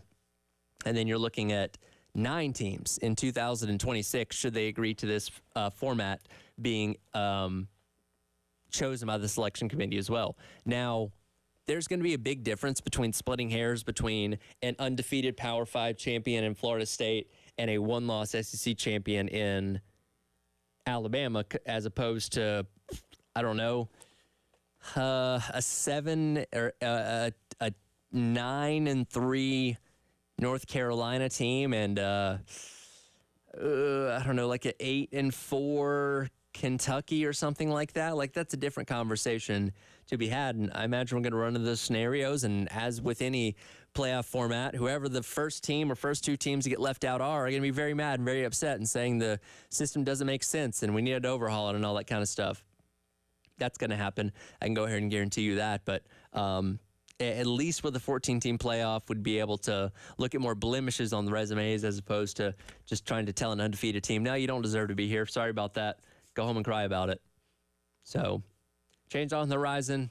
Again, we should know the official 14-team playoff scenario or playoff format here in the very near future. But at least for today, the deal was finalized with ESPN, the conferences, and the the respective schools there. So, new era, truly entering a new era of college football, whether we like it or not. But that's just how everything has gone here in the past couple years as of late. Anyway, we'll jump into the NFL next because some pretty significant breaking news. A huge name stepping away from the game of football. We'll talk about that coming up. It is the Halftime Show. Tyler Head with you until 3 here on The Game. The Game Network. The home of the Gamecocks. 107.5 The Game in Columbia. 100.5 The Game in Florence. 100.3 The Game in Myrtle Beach. Also on the 107.5 The Game app and streaming live on The Game TV. Got a take? Hit us up on the Firehouse Subs text line. Firehouse Subs, founded by firemen. 803-404-6100. On your home of the Gamecocks. 107.5 The Game. Gunner here with the mortgage guru Jacob Crowder from First Palmetto Bank. If the new year has you in need of a guru in this market, Jacob will get you taken care of. Just a few years ago, he helped me, and I personally recommend him and First Palmetto Bank, who's owned and operated right here in the Midlands. Jacob has local decision makers, which means quick and precise processing and underwriting. So if you're looking to make a move, give Jacob a call today, 803-719-1005, or email him at jcrowder@firstpalmetto.com. Thanks, Bill. It's nice to have the band back together. Interest rates have stabilized, as well as the local housing market. Now is a good time to buy a house. At First Palmetto, we have products that help home buyers keep payments down. Also, if you're considering building a home, we have a no-nonsense construction loan that fits your needs. If the new year brings change, we can help you. Give me a call, 803-719-1005. Great news on the housing market having stabilized. So that makes it a good time to buy? Absolutely. That sums it up, Bill. Call Jacob Crowder today, 803-719-1005. My MLS number is 198432. First Palmetto is a member of the FDIC and an equal housing lender. Introducing Herndon Certified. Herndon Certified used vehicles are quality assured and come with our 60-day warranty, complete with nationwide coverage. Don't just buy a used car. Buy a Herndon Certified used car and drive with confidence, knowing Herndon's got you covered. Find your perfect pre-owned in-store or online at HerndonChevy.com. Herndon Chevrolet, Herndon makes you wanna smile. The Anastapula Law Firm has been recovering millions for their clients for over 30 years. Whether it's a slip and fall, car accident, or any other issues that have resulted from an accident, Anastapula Law Firm can help. Their South Carolina personal injury attorneys have experience fighting for the rights of their clients. Remember, don't scream, call Akeem. Dial 800-ALL-7s now. Herb Glass is responsible for this ad, and cases are handled at 32 Ann Street, Charleston, South Carolina, 29403. Paid endorsement, not actually client. Results may vary. Honda ATVs and side-by-sides have a rock-solid reputation. And now you can get even more out of your new Honda with incredible deals on accessories. For a limited time, select Honda ATVs come with up to $300 in accessory savings, while select Honda side-by-sides come with up to $1,000 in accessory savings. Just head to Carolina Honda Powerhouse in Columbia and save big on accessories today. Carolina Honda Powerhouse, exit 70 off I-20, or visit CarolinaHonda.com. Honda accessory rebate offer is valid with the purchase of a new and unregistered 2024 and prior ATV. Pioneer and Talon models. Check with Carolina Honda Powerhouse for complete details. Get out to Charwood Golf Club today. Bill Gunner for my great friends Rock and Daniel Lucas. Charwood is one of my favorite courses to go and visit.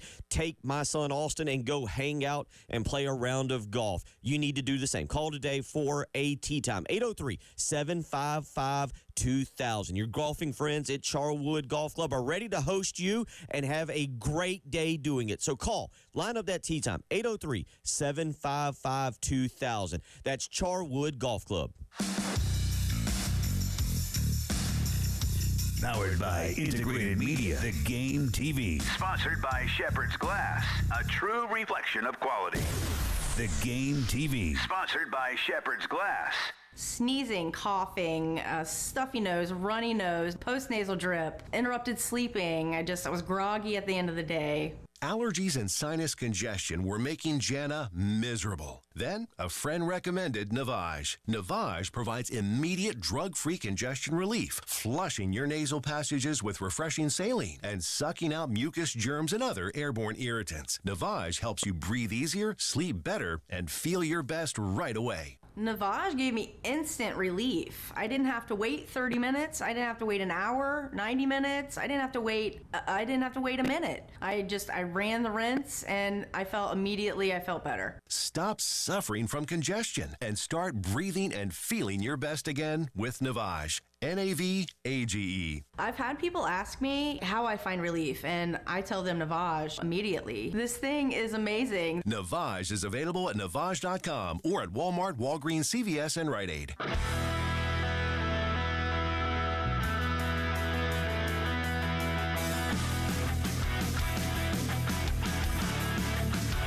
What you're talking about. Sponsored by Love Chevrolet. On your home of the Gamecocks.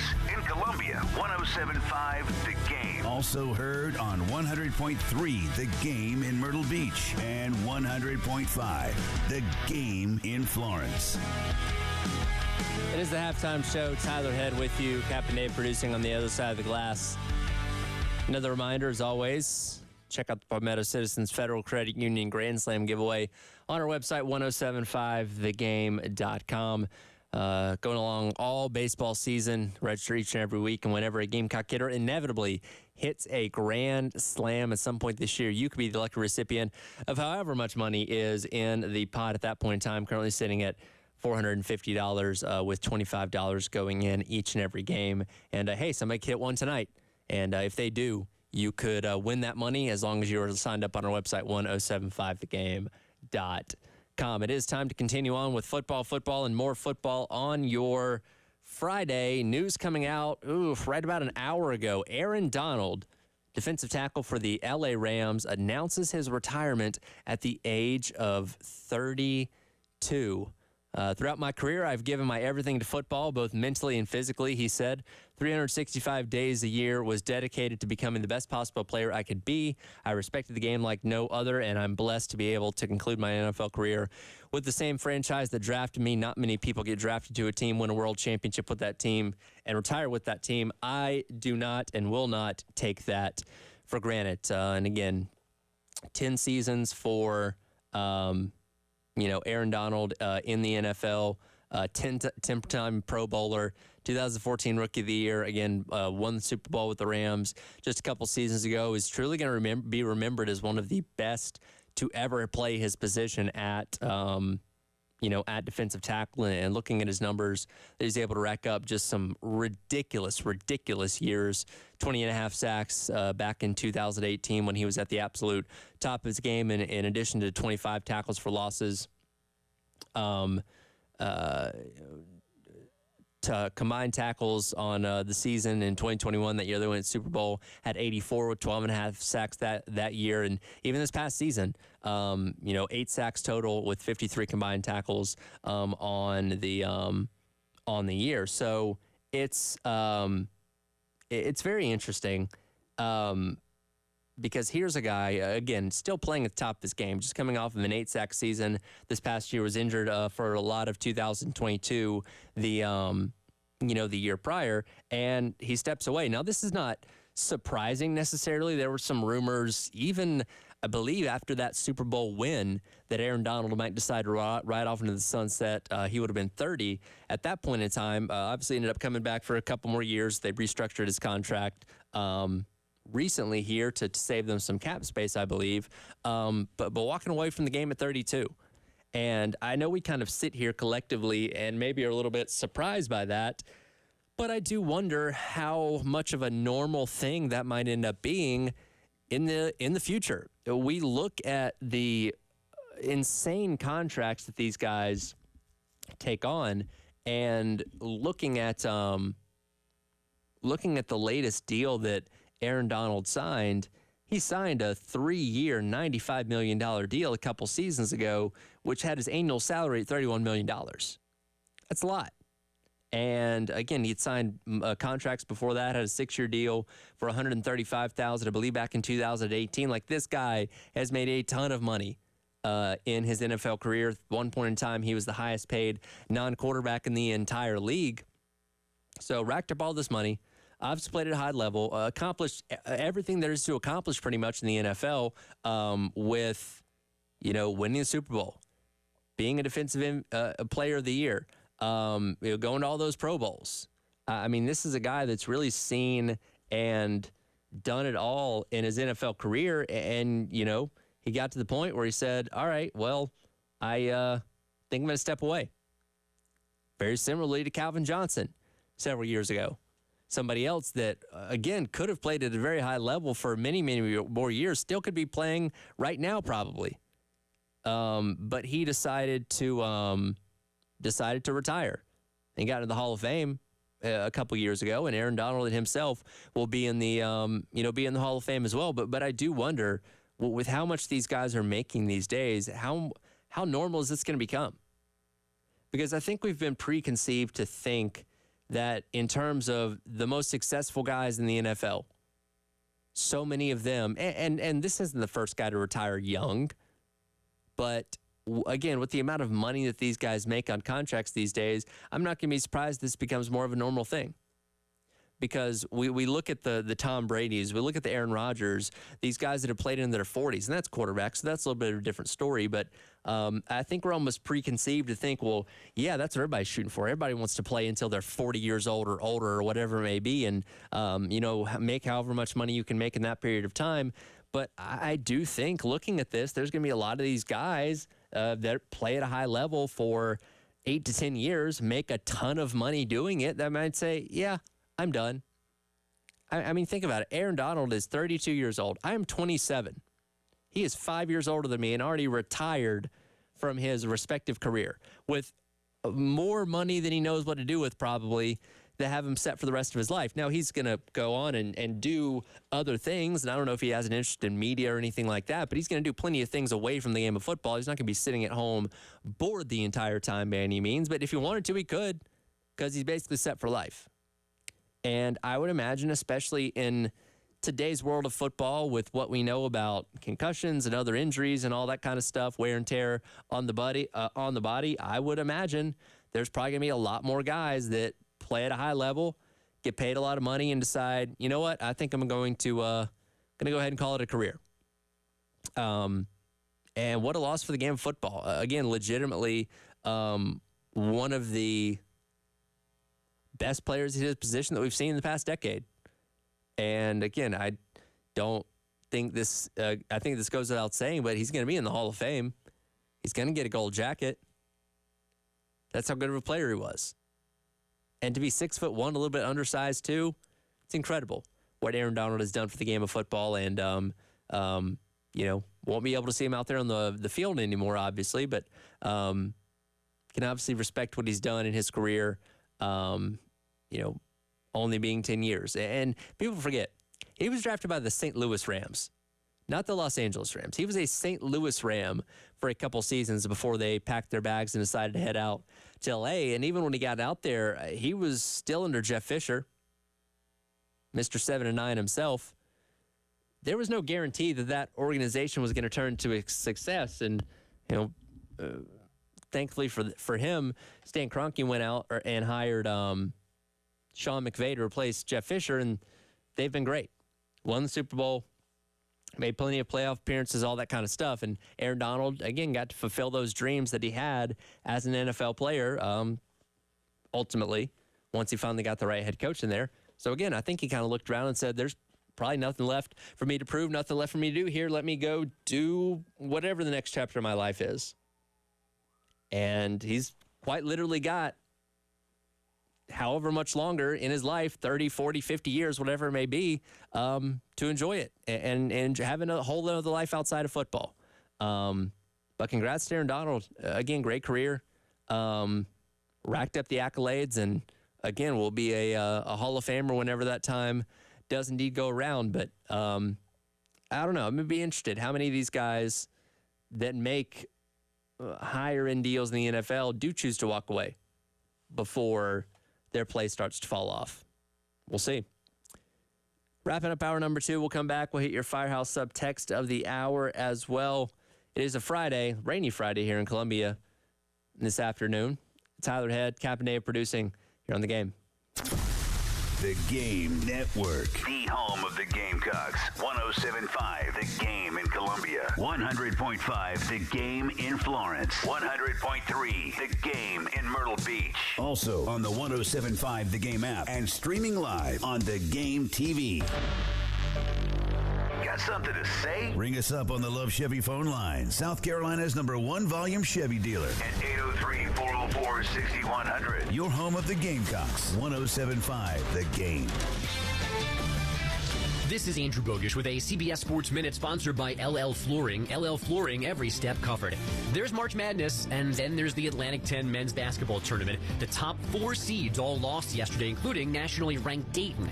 None of the 4 remaining schools would make the big dance as an at-large, so the champ is stealing a bid, which is not good news for the likes of Indiana State, Pitt, and New Mexico.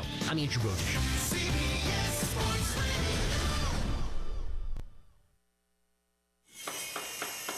At LL Flooring, we've been a trusted partner to pros for over 30 years. With over 400 nationwide warehouses full of in-stock, job-ready inventory, you'll get what you need. And our exclusive pro pricing means that pros never pay retail. Because at LL Flooring, all we do is floors. So we're going to do it right. Sign up for a free pro account today to start getting pro benefits. LL Flooring, every step covered. eBay Motors is here for the ride.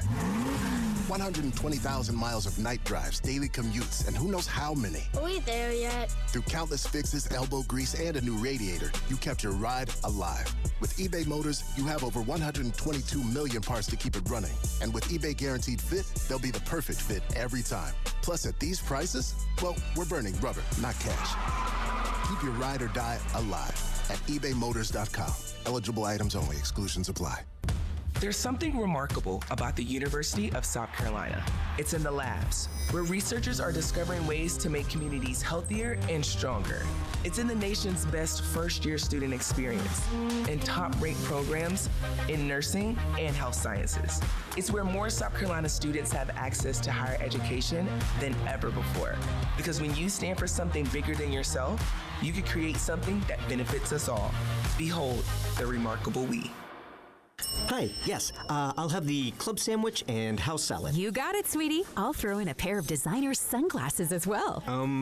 Just lunch, thanks. How about a week at my boss's oceanfront villa? What? When you join the South Carolina Education Lottery's Players Club, you get way more than you expect. More chances, more wins, and more surprises. Today's special, a trip to low Earth orbit in a private spaceship. Join the Players Club at seeducationlottery.com because more happens here. The less your business spends, the more margin you keep. But everything else costs more. Smart businesses are graduating to NetSuite by Oracle. NetSuite is the #1 cloud financial system that brings accounting, financial management, inventory, HR onto one platform. It reduces IT costs, and over 37,000 companies have already made the move. Now through April 15th, NetSuite is offering one-of-a-kind flexible financial programs. Head to netsuite.com/Patrick.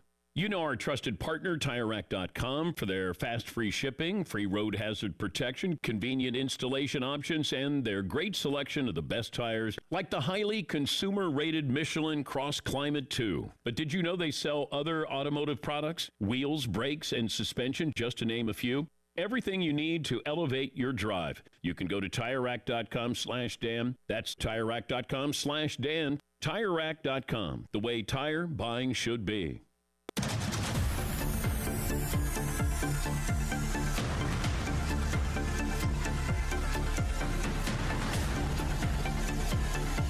The Halftime Show, sponsored by the Men's Clinic of South Carolina. It's time for Text of the Hour on the Firehouse Subs text line on the Halftime Show. On your home of the Gamecocks in Columbia, 107.5 The Game. Also heard on 100.3 The Game in Myrtle Beach. And 100.5 The Game in Florence. And the 107.5 The Game app. Welcome back in. Halftime Show. Tyler Head with you until 3. Can lead you right into pregame coverage of the Gamecocks and Auburn. Tip off sometime around 3:30 this afternoon. Let's take a quick peek at what's going on in game number 1 between Mississippi State and Tennessee. Mississippi State 34-18 lead there. How about that? Late about 2.5 minutes ago in the first half, the Mississippi State team that going in to the weekend was not guaranteed a spot in the NCAA tournament. They were, one of those bubble teams. Picked up the win yesterday against LSU, and that put them in one of the last 4 bye categories, according to Joe Lunardi. Going into today, I don't say they had to beat Tennessee, but certainly doing that would have likely locked them a spot in. But, man, the way they're playing right now, even if they do lose this game, if they can make it tight, I think they make a very good case for being in the field of 64. So, man, props to Chris Jans and Mississippi State, a team that South Carolina just beat the other day, off to a very, very good start against Tennessee out there at the SEC tournament. Time for the Firehouse Subs text of the hour, 803-404-6100. Nameless texter weighs in, going back to our conversation earlier on in the hour about the new contract with ESPN, the college football playoff, and the respective conferences. A texter asked, with the new contract you've been describing, will the money eventually split within the SEC? In other words, can Alabama make the argument within the conference that they bring in more to the table than Vanderbilt does? That is an excellent point. And I think that is perhaps the next evolution of, I don't want to say conference realignment, but the further splitting within college football. Because while the SEC and the Big Ten are home to most of the powers of college football, the Alabamas, the Georgias, the Michigans, the Ohio States, now the Oregons and stuff like that, there are plenty of bottom feeders as well. Vanderbilt, Mississippi State was awful this past year. Rutgers in the Big Ten, Illinois usually towards the bottom there, that don't quite match the value. I don't say don't quite. Absolutely do not match the value of the top end teams of their conference and the eyeballs and the revenue that they generate. And I really think there's a good possibility that could be something on the horizon where we're talking about, with this new college football playoff contract, each of these schools individually making $21 million in the SEC and the Big Ten. Well, let's play a hypothetical scenario here, and let's say Alabama, just for the sake of the fact that you brought it up. Let's say Alabama makes the college football playoff 6 straight years, which isn't out of the realm of possibility, especially when you're talking about letting 14 teams in, and Vanderbilt, as we would expect, makes none of those. Well, let's say, and again, this is all baked into the structure of the college football in general, just being a part of these conferences gets you these payouts. It's not necessarily saying that you're going to be a part of the part of the college football playoff or not, in addition to the TV deals and all that kind of stuff. So I'm not just limiting this to the college football playoff. I'm talking about other like TV deals and all that kind of stuff too, where all of the schools within the conference are currently on equal footing. So let's say an Alabama makes the college football playoff 6 years in a row, Vanderbilt doesn't make any. Well, when Alabama's looking at the SEC's deal with ESPN through both the college football playoff and individual TV rights deal, well, they're making the same amount of money. Regardless, there is a little bit more incentive when you do make the postseason, but regardless, the baseline money is the same. And I'm not going to be the least bit surprised if an Alabama goes and says, hey, wait a minute, we're bringing way more to this conference from a football standpoint than Vanderbilt does. We're bringing in way more eyeballs than Vanderbilt does. And the same can be said for the Michigans and Ohio States when talking about Rutgers or Illinois or whatever. These lower-end teams in the conference saying, wait a minute, why are we all getting paid the same if we are doing the heavy lifting here? Would that lead to some kind of split and some kind of rift within the conference where now you're suddenly saying, okay, we have an SEC, but we have a Tier 1 and a Tier 2, where Tier 1 is your Georgias, your Alabamas, your Tennessees, Texas, whatever it may be, and Tier 2 is Vanderbilt, Mississippi State, South Carolina's probably in that Tier 2 right now as well, because of the amount of success and the what they bring to the conference. And is there a promotion and relegation system? I don't know. This goes back to unintended consequences. Like I said, every time you make a change, every time you have some kind of big deal like this happen, there's always going to be an unintended consequence to this. And when you're talking about more and more money being funneled into these conferences, I think it eventually gets to the point where some of these top schools do point their finger and say, hey, wait a minute. We're way more valuable to this conference than they are. Why are we making the same amount of money? Why, what Vanderbilt should be making half of what they make or whatever it may be. That could be on the horizon. That is a very good point that you bring up there, Texter, and certainly appreciate you weighing in on that, because it's a conversation that's going to come up at some point. I can see that coming now, because this is a lot of money, more money than ever coming into college football, and the rich continue to get richer. And, the ones seemingly riding the coattails are happy to be there. And the Vanderbilts of the world are hoping you don't notice them, I guess, at the end of the day. And, if we were starting from scratch and creating conferences with no prior affiliation or anything like that, Vanderbilt wouldn't be in the SEC. Vanderbilt would be in the American Athletic Conference or maybe the Sun Belt or something like that, based on their success in football and what kind of value they bring. Now, again, we're talking about other sports, baseball and all that kind of stuff. Vanderbilt's great. Vanderbilt is more successful, particularly in baseball. But football, it's night and day. And at the end of the day, football drives everything. And I don't see Clark Lee turning around the Vanderbilt program anytime soon. So when that time comes, when the Alabamas, the Georgias, the Tennessees points fingers and says, we should be making more than these guys, I don't know, but it's a conversation that's probably not far away, especially as more and more money continues to come into the sport of college football. So good point there, Texter. Appreciate the text. We'll get to more to wrap up the show coming up in hour number 3. Talked a lot of basketball already in this show. Baseball also in action tonight as they take on Ole Miss in their first true road test of the season. We'll dive into that coming up. Let's hear a little bit of what Coach Kingston had to say the other day as we get you set for South Carolina baseball tonight, taking on Ole Miss. 2 hours down, one more hour to go. It is the halftime show. Tyler Head along with you, Cap and Abe, producing on the other side of the glass here on your Friday on The Game.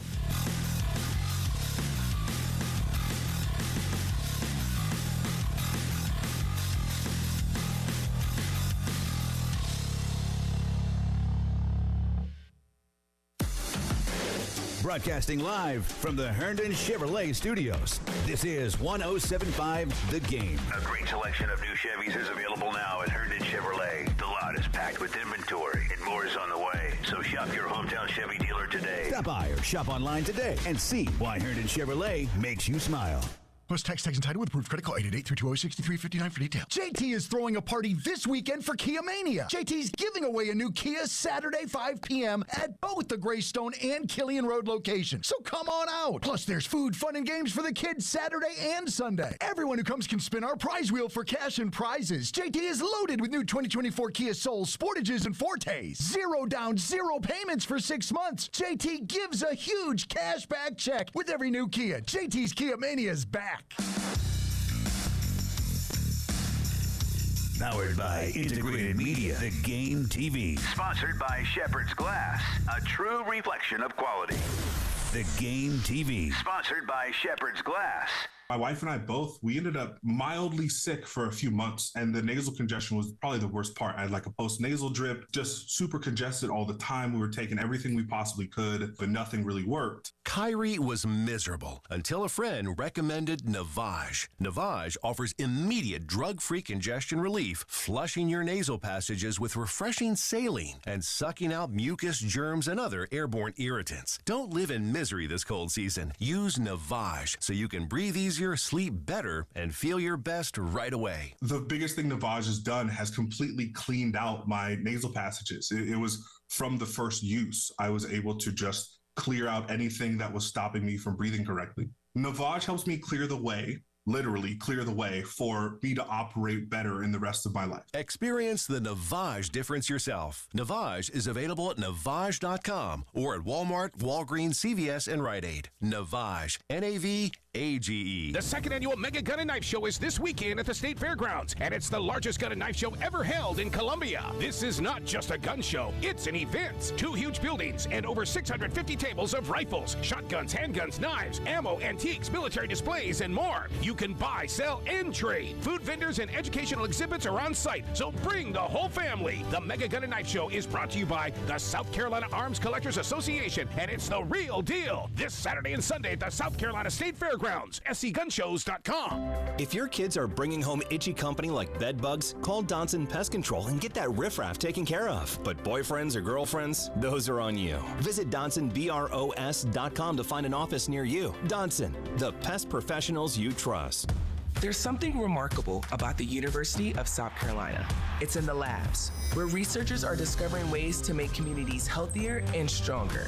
It's in the nation's best first-year student experience, in top-ranked programs in nursing and health sciences. It's where more South Carolina students have access to higher education than ever before. Because when you stand for something bigger than yourself, you can create something that benefits us all. Behold, the remarkable we.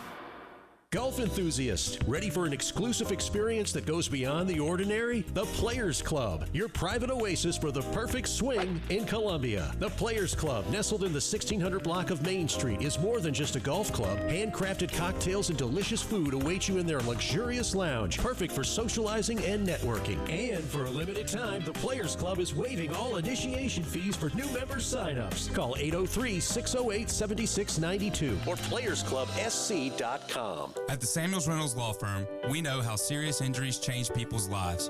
I'm Jason Reynolds. When you're involved in a major car or truck accident, my team is on your side.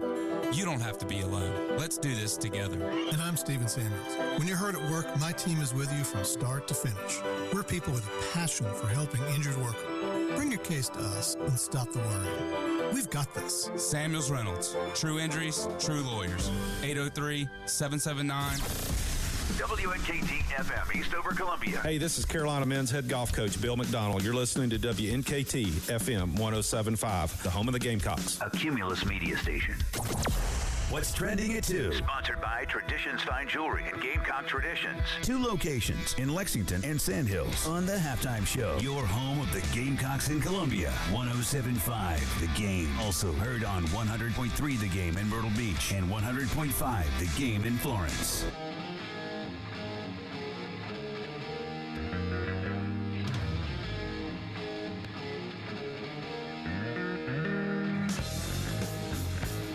o'clock. Welcome back in. It is the Halftime Show. Tyler Head, Captain Dave with you. Going one more hour, leading you right into pregame coverage of South Carolina and Auburn for the quarterfinals of the SEC tournament. It is time for what is trending at 2, and we'll start off with the SEC tournament. Game number 1 underway right now between Mississippi State and Tennessee. They are at halftime. Mississippi State holding a 38-19 lead. They have doubled the score of Tennessee through the first half. Let's look at some numbers here through the game so far. Mississippi State shooting tremendous from the field at 62%, 16 of 26 so far, 1 of 5 from Tennessee, a dismal shooting performance in the first half so far. Only 7 of 34, which is 21%. As far as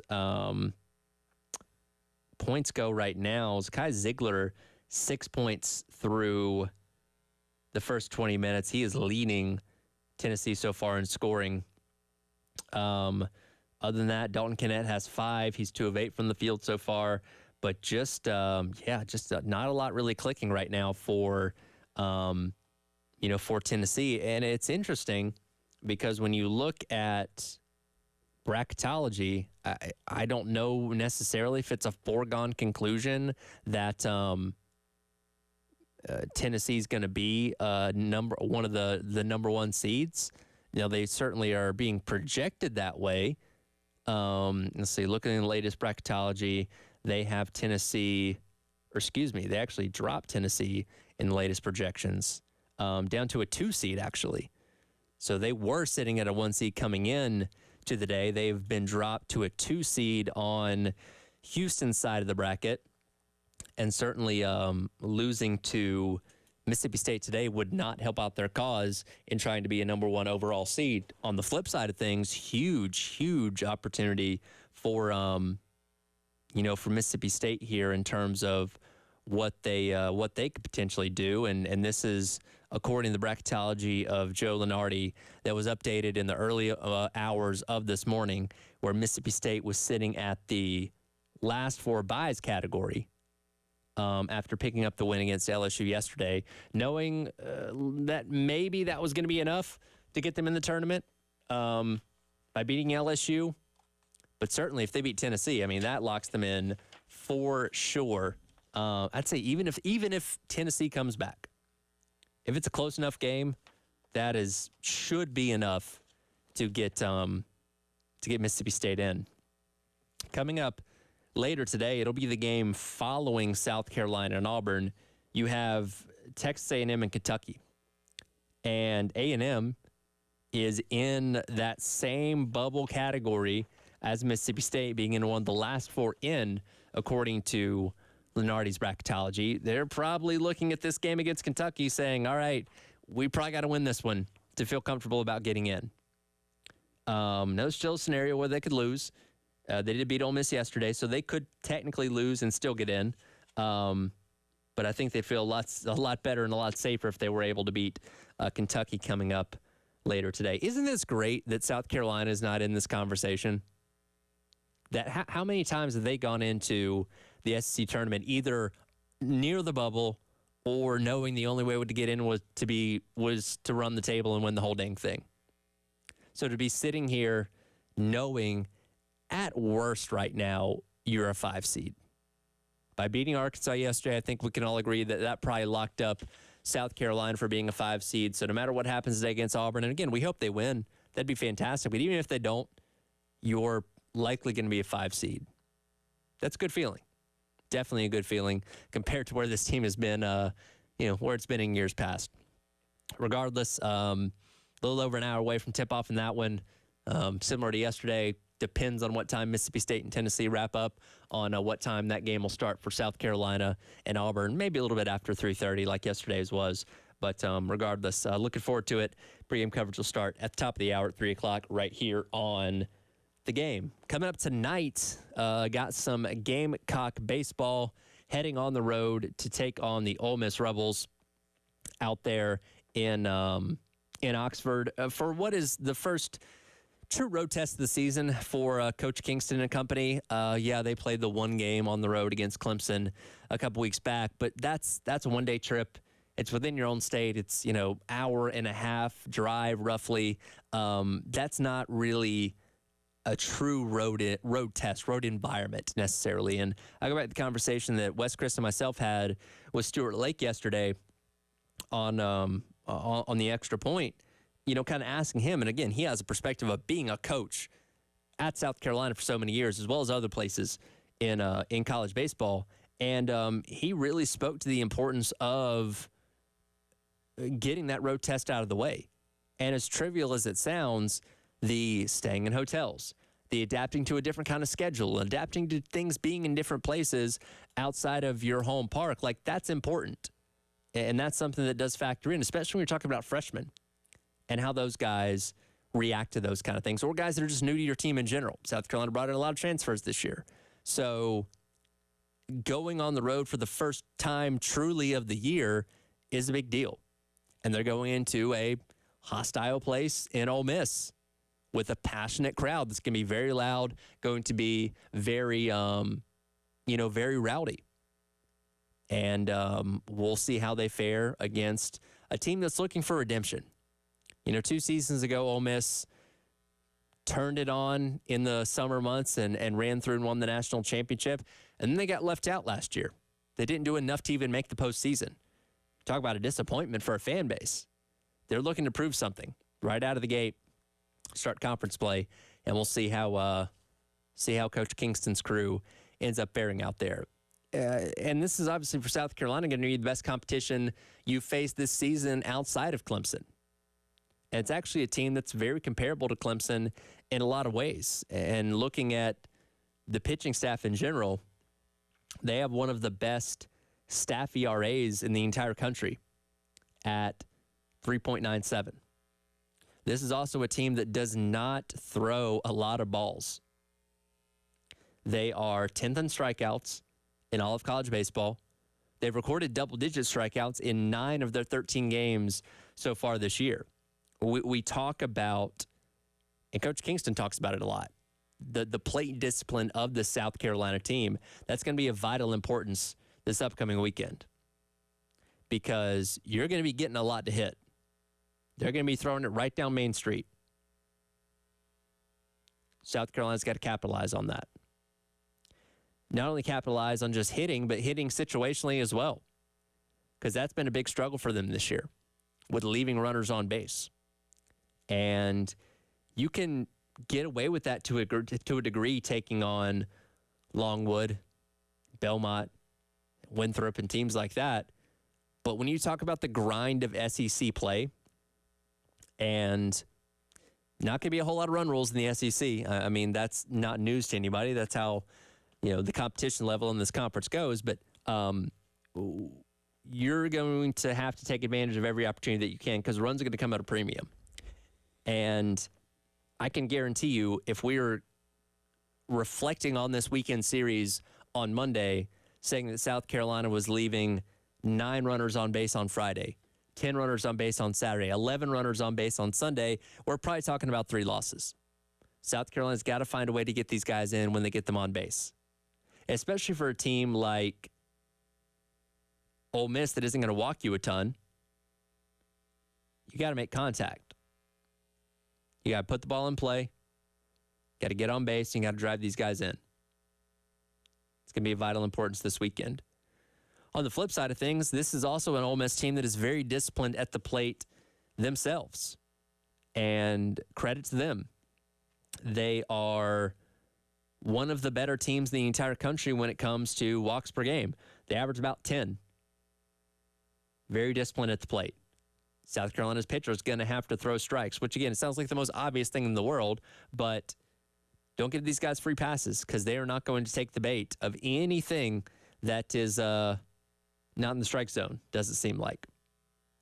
South Carolina, once again, going with the 66% guaranteed rotation for the weekend with Eli Jones starting tonight, Dylan Eskew starting tomorrow, and then TBA once again on Sunday. Now, last week, that was Ty Good. They got the start on Sunday and did a decent job. Only gave up the 1 earned run on the home run.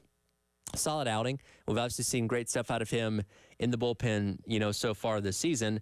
And I do like the approach that South Carolina's taken with this, and that speaks volumes to the depth that you have in your pitching staff that you can go into a weekend not really with a question mark about your Sunday starter, but with options. I think that's the best way to put it. Because, again, that's been Roman Kimball's spot through the first couple of weeks of non-conference series, and he hasn't necessarily done anything to lose that. But as you get into conference play, you want to make sure you're putting your best options out there. And for a guy like Roman Kimball, maybe you feel better about him being in the bullpen. Now, in the past couple games where he's come into the bullpen, hasn't gone very far there. But for this weekend, and again, at the end of the day, winning the series is the most important thing. Yeah, you'd love a sweep, but as long as you're getting 2 out of 3, you're good. So you win on Friday night, you're in a tight game on Saturday, and you feel like Roman Kimball benefits you by coming out of the bullpen on Saturday to secure a win, well, you're going to do that. And then if you win that game, you'll worry about the Sunday starter when it gets there. And you do have a lot of options for who that Sunday starter can be. You can go with Kimball if you don't use him otherwise over the course of the weekend. You can go with Matthew Becker, somebody that, somebody that was expected to be a starter coming into the season before he had his injury, similar to Roman Kimball's at the end of the preseason. You can go with a Ty Good, who again was looked at as a bullpen guy through those first couple weeks, but obviously gave him the nod as a starter. Eddie Copper's done a fantastic job as a starter in the midweek. Do you maybe take a chance on him working into your starting rotation already if you feel like he's good enough to do that? I don't know, but you have options, which again is great. And this bullpen's been fantastic. Veach, Garrett Gainey, Pitzer, all these guys have done a really good job. And again, take it with a grain of salt because that is mainly these mid-major opponents. This is going to be the true litmus test this weekend on how good these guys are against quality competition like Ole Miss. And the competition is only going to get tougher going forward, as you expect in the SEC, because guess what? Vanderbilt's coming to town next weekend. As I said with the Clemson series a couple weeks ago, we're going to learn a lot about this team over the course of 3 days this weekend. And what happens this weekend doesn't set the tone for the entire year because you can get better. You can also get worse in certain categories as well, but it gives you a good insight onto where this team is. And I'm very excited and interested to see how they stack up against another SEC team for the first time this season. Should be a good series. Hopefully, and I know there was some concern about weather.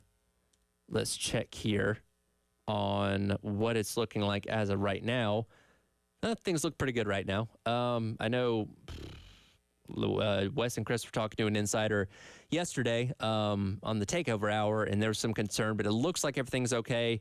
Partly cloudy situation tonight. Looks like sunshine tomorrow and cloudy again on Sunday. So it looks like they should be okay to get these games in over the course of the weekend and hopefully get all 3 in. And hopefully we're talking about a Gamecocks series victory once we come back in here on Monday. But before we get to any baseball, of course, got some basketball to talk about first with the Gamecocks taking on the Auburn Tigers coming up in just over an hour's time. We'll dive back into that conversation coming up here. Let you hear from Lamont Paris yesterday talking about Auburn.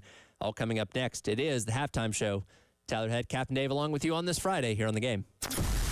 The Game Network. The home of the Gamecocks. 107.5 The Game in Columbia. 100.5 The Game in Florence. 100.3 The Game in Myrtle Beach. Also on the 107.5 The Game app and streaming live on The Game TV. Ever been on this date? You're a good-looking man. Thank you. Very pretty. Real soft, delicate features. They're real feminine. And thought, man, I'd rather be listening to The Game right now. Welcome in to the afternoon show. Alongside Elijah Campbell, I'm Jay Phillips. Well, just go to iTunes or Google Play and download The Game app. Sure, you may no longer be with that person anymore, but you'll never be without The Game again. 107.5 The Game. Broadcasting live from the Herndon Chevrolet Studios. Discover Herndon Certified. Herndon Chevrolet's premier used car warranty. Shop with complete confidence knowing Herndon Chevrolet has got you covered. Stop by or shop online today and see why Herndon Chevrolet makes you smile. What you're talking about. Brought to you by Love Chevy. Check out the Season of Love at South Carolina's #1 volume Chevy dealer, I-26 in Harbison, and at lovechevy.com. Together, let's drive.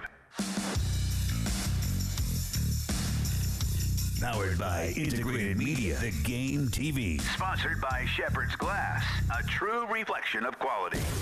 The Game TV. Sponsored by Shepherd's Glass, Sneezing, coughing, stuffy nose, runny nose, postnasal drip, interrupted sleeping. I was groggy at the end of the day. Allergies and sinus congestion were making Jana miserable. Then, a friend recommended Navage. Navage provides immediate drug-free congestion relief, flushing your nasal passages with refreshing saline and sucking out mucus, germs, and other airborne irritants. Navage helps you breathe easier, sleep better, and feel your best right away. Navage gave me instant relief. I didn't have to wait 30 minutes. I didn't have to wait an hour, 90 minutes. I didn't have to wait a minute. I ran the rinse and I felt better. Stop suffering from congestion and start breathing and feeling your best again with Navage. Navage. I've had people ask me how I find relief, and I tell them Navage immediately. This thing is amazing. Navage is available at Navage.com or at Walmart, Walgreens, CVS, and Rite Aid. Ball forward, take your base. The only thing worse than a pitcher running out of gas on the mound is your old phone running out of storage for your photos in the stands. Goodbye, home run. Switch to Verizon and get a great deal on a new iPhone 15 Pro with tons of storage for all the ballpark pics you want. Just trade in your iPhone, any model, in any condition, so you'll feel like you're winning, even when your team's not. Trade in any iPhone in any condition for a great deal on iPhone 15 Pro with Unlimited Ultimate and get iPad and Apple Watch SE with eligible service plan. Only on Verizon. That's Mike saying good morning. It's the best he can do right now. Yeah, not a cloud in the sky. What Mike could use is a fresh start. And Irish Spring Body Wash. The fresh scent of Irish Spring and those sensational Irish Spring suds are just the reset Mike needs. Now he's ready to go to work. It's Sunday. Irish Spring. When the spring hits you, you're ready. Pick up Irish Spring at Walmart today. There's something remarkable about the University of South Carolina. It's in the labs, where researchers are discovering ways to make communities healthier and stronger. It's in the nation's best first-year student experience, in top-ranked programs in nursing and health sciences. It's where more South Carolina students have access to higher education than ever before. Because when you stand for something bigger than yourself, you can create something that benefits us all. Behold the remarkable we. TEC Equipment Rental is hosting their grand opening for their new location in West Columbia on April 12th from 11 a.m. to 3 p.m. It's at 2025 Old Dunbar Road. Come on out and check out their extensive line of equipment. With manufacturers on site, you can learn about equipment straight from the sources. There'll be giveaways and door prizes. Also a food truck from Hudson Smokehouse. 107.5 The Game will be broadcasting live with ticket giveaways and more. So come on out and see how TEC can serve you. That's April 12th from 11 a.m. to 3 p.m. at 2025 Old Dunbar Road, West Columbia. There's no better place to be in the spring than at Founders Park, cheering on the Gamecock baseball team. Get your single game tickets today. Tickets start as low as $12. Visit GamecocksOnline.com to get yours today. The Game On Demand podcast menu. Sponsored by Lexington Orthopedics and Sports Medicine. If you're dealing with injuries or pain, our team is here to get you better sooner. 107.5 The Game. 100.3 The Game in Myrtle Beach. 100.5 The Game in Florence.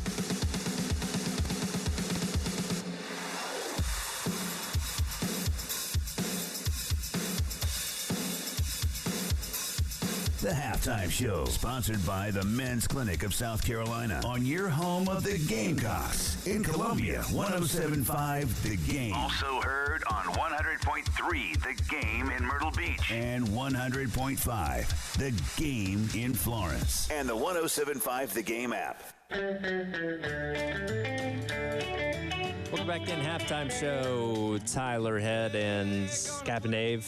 About another 40 minutes before we take you into pregame coverage of South Carolina and Auburn out there for the quarterfinals of the SEC men's tournament. Real quick, want to remind you about the 107.5 The Game Spring Golf Tournament going on April 5th at the Charwood Golf Club over in West Columbia. It's going to be a 10 a.m. shotgun start. If you want to be a part of it, it is $400 for a group of 4 to participate. All participants will have a chance to win a pair of tickets to each remaining Gamecock baseball home game for the remainder of the season. If you want to take part, call Charwood at 803-755-2000 to register today. Again, April 5th at the Charwood Golf Club, the 107.5 The Game Spring Golf Classic. A little over an hour until Carolina and Auburn lock horns once again, second time this season.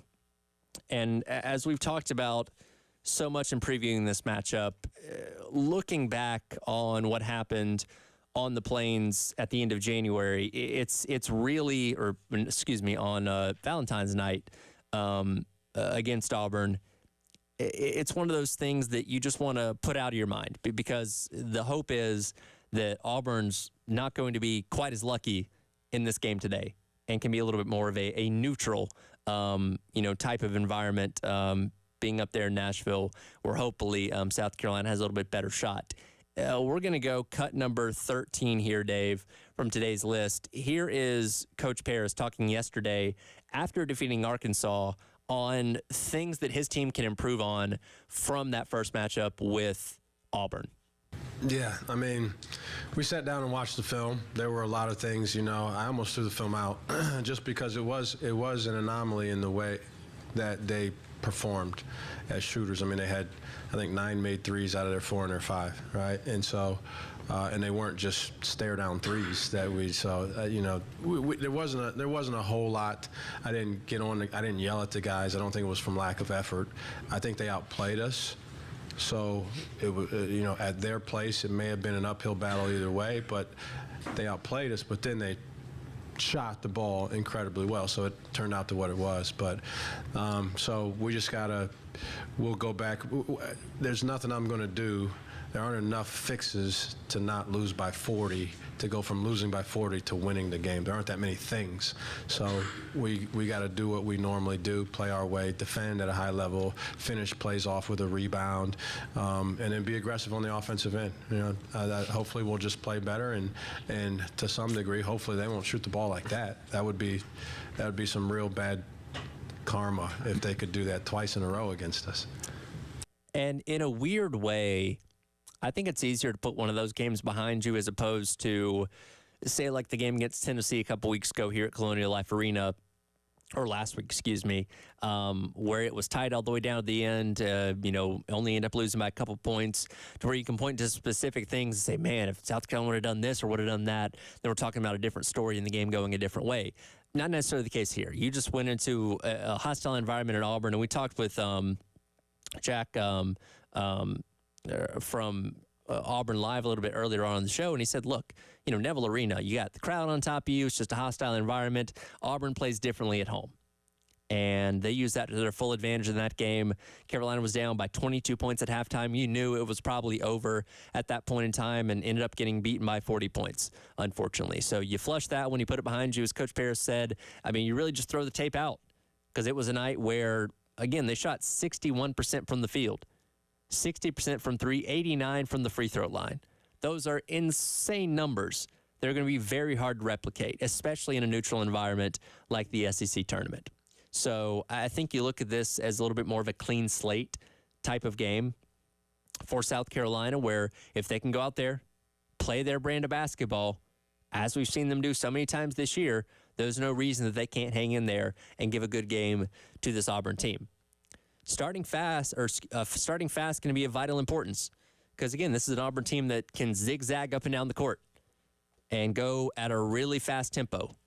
That for South Carolina, I think Auburn got out to a 21-3 advantage in that game, which at that point in time you could almost say, yeah, it's pretty much over, because with the way that Carolina plays at a slower pace, there was really no coming back from that. And if Auburn gets out to a similar lead in this, or that wasn't a game that they got out to the 21-3 advantage. That was, let's see, they started pulling away late in the first half there. So, yeah, they ended up, gapping them about the middle of the first half in that game. But regardless, South Carolina did not get off to the best start out there in Auburn. And once the game started to get away from them, you knew that it was going to be really hard for them to be able to claw their way back. In similar situation today. You look at the 8-point advantage, the 8-point hold that South Carolina found themselves in yesterday against Arkansas. If you do something similar today, maybe not completely insurmountable, but not the ideal way to start against a team like Auburn. So South Carolina, as always, going to have to slow the tempo and slow the pace of this game to to see what they can do and hopefully pick up a win against Auburn to further bolster their resume as they go through the rest of the SEC tournament, where they could, if they beat Auburn today, they might be playing Mississippi State in the semifinals. Checking in on the quarterfinal game right now, about 13 and a half minutes to go. Mississippi State hasn't let up.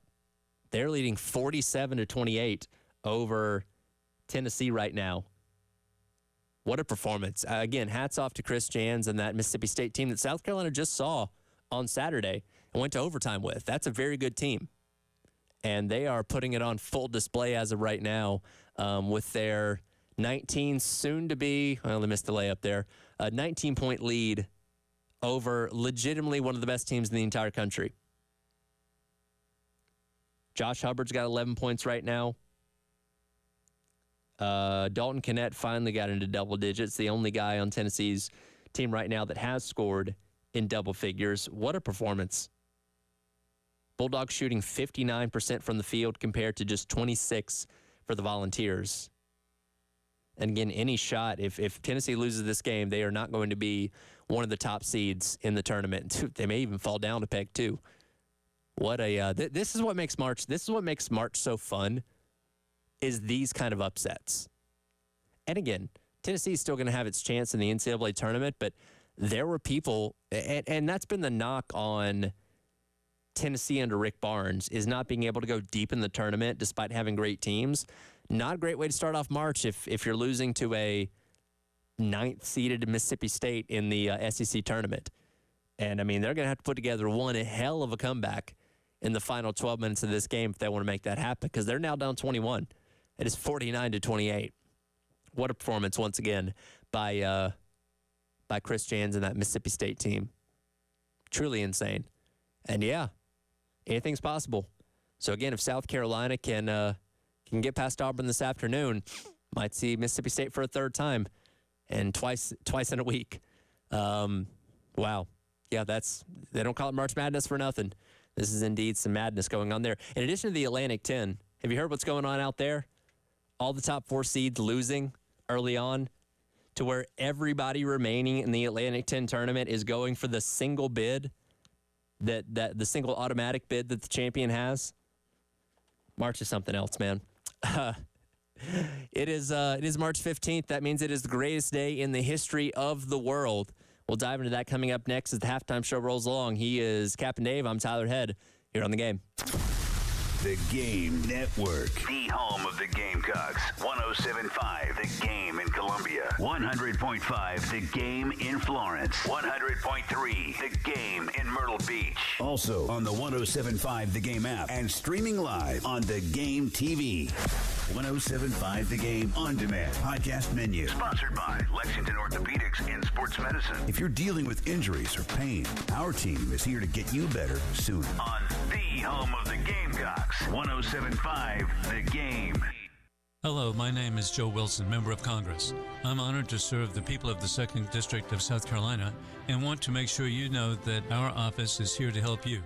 Red tape can be overwhelming, so if you need assistance with veterans benefits, Social Security, Medicare, or other issues, please contact the office at area code 803-939-0041 or the website joewilson.house.gov.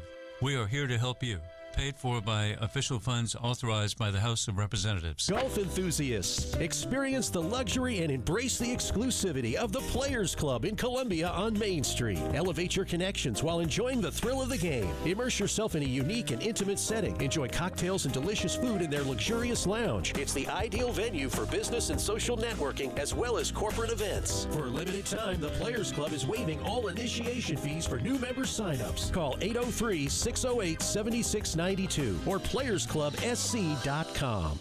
This is Larry Leitner, owner and founder of Midstate Roofing, and for nearly 30 years, we've continued to be the proven leader in the roofing and waterproofing industry. Midstate Roofing's proven history is your assurance that our professionals at Midstate Roofing will provide the proper advice, service, and results to the needs of your facility in a manner both safe and pleasing to your operation. From high-rise to hospitals, manufacturing to industrial, Midstate Roofing designs and installs bonded systems with a protective guarantee that will keep your operation dry and running long into the future. 24 hours a day, 7 days a week. And this is Blake Leiner, reminding you to protect that roof with a maintenance contract. Call me today at 803-356-1919 or online at midstateroofing.com. That's midstateroofing.com. You'll speak to an on-call technician after hours or a Midstate Roofing staff member during hours at 803-356-1919 or online at midstateroofing.com. And as always, tell them Midstate Twins. If you have a leak, let Midstate Roofing take a peek. Celebrate St. Patrick's Day with Irish beer, special food, and live Celtic music this Saturday, March 16th at Savage Craft Ale Works. Welcome back pints of gold and a wee bit of wit, brewed specifically for this annual event. They can even make it green for you. The Bogarts duo return for their third year with all your Irish favorites to set the stage for the Steel City Rovers. Admission and parking are free. Limited edition St. Patty's Day logo t-shirts are available now and will sell out before Saturday. Pick yours up today. See you at Savage. 430 Center Street, West Columbia this Saturday. Must be 21 with valid ID to drink. Please celebrate responsibly. What you're talking about. Brought to you by Love Chevy, the best selection of new Chevys. Right now, no hassle, no ridiculous add-on stickers. I-26 at Harbison and at lovechevy.com. Together, let's drive. Powered by Integrated Media, The Game TV. Sponsored by Shepherd's Glass, a true reflection of quality. The Game TV. Sponsored by Shepherd's Glass. Music fans, on Friday, March 22nd, a very special night is coming to Columbia. Southern Songwriters with Patrick Davis, a national television show produced for SCE-TV and American Public Television, is taping live at the historic Chappelle Auditorium at Allen University. Patrick will be joined by Drew Holcomb, David Ryan Harris, and Sean Mullins. This show will air on more than 300 stations this summer, and you can be part of it. Tickets are on sale at southernsongwriters.com or patrickdavismusic.com. One night only, March 22nd in Columbia. At the Samuels Reynolds Law Firm, we know how serious injuries change people's lives. I'm Jason Reynolds. When you're involved in a major car or truck accident, my team is on your side. You don't have to be alone. Let's do this together. And I'm Steven Samuels. When you're hurt at work, my team is with you from start to finish. We're people with a passion for helping injured workers. Bring your case to us and stop the worrying. We've got this. Samuels Reynolds. True injuries, true lawyers. 803-779-4000. March into serenity and relaxation with the Spring Madness Member for a Day sale at Hand & Stone. Receive product savings, member price services, and gift card savings. Visit their Columbia area locations or handandstone.com to unlock online deals. Restrictions apply. See spa for details.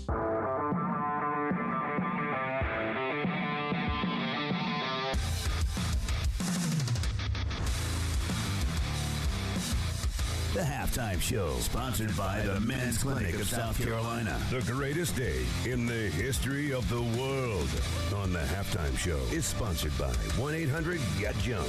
We make junk disappear.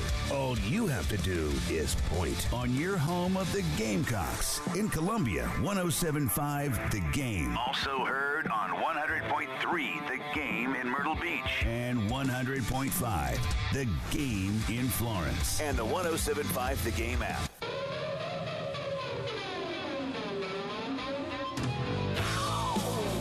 Welcome back into the halftime show. Tyler Head, Captain Dave, along with you for a couple more minutes, taking you to the top of the hour. We're leading right into pregame coverage of South Carolina and Auburn for the quarterfinals of the SEC tournament. Quick little update on the game going on right now. Mississippi State in the under 12 media timeout, holding a 22-point advantage, 55-33 over Tennessee. So barring some kind of monumental collapse in the final 12 minutes, it looks like Tennessee, the number one overall seed in the SEC tournament, going to get bounced in the quarterfinals. What a turn of events out there in Nashville.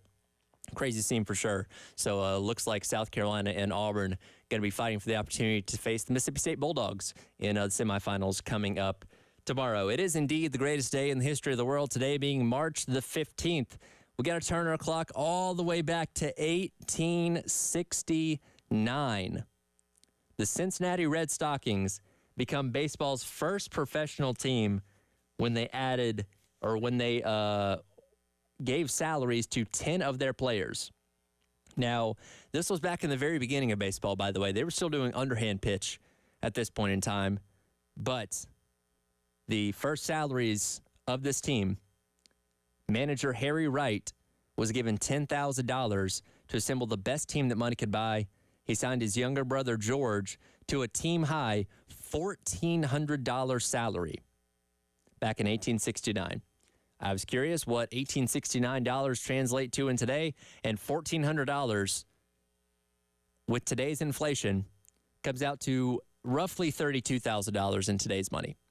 So still, from what we know about professional contracts, especially in baseball, that is that is pennies compared to what guys are making today in Major League Baseball. And as I mentioned, this was a much, much different era of baseball back then compared to the game that we know now. The 1869 Red Stockings finished the season 57-0 with a 64-0 record if you include the exhibition games that they played. That was still unherred pitch at that point in time, so there was a lot of runs being scored. In one game that season, the Red Stockings defeated the Cincinnati Buckeyes by a score of 103-8. Now, I don't think a score like that's going to be touched in Major League Baseball anytime soon. I mean, when teams get into the double digits, it can be a surprise at times.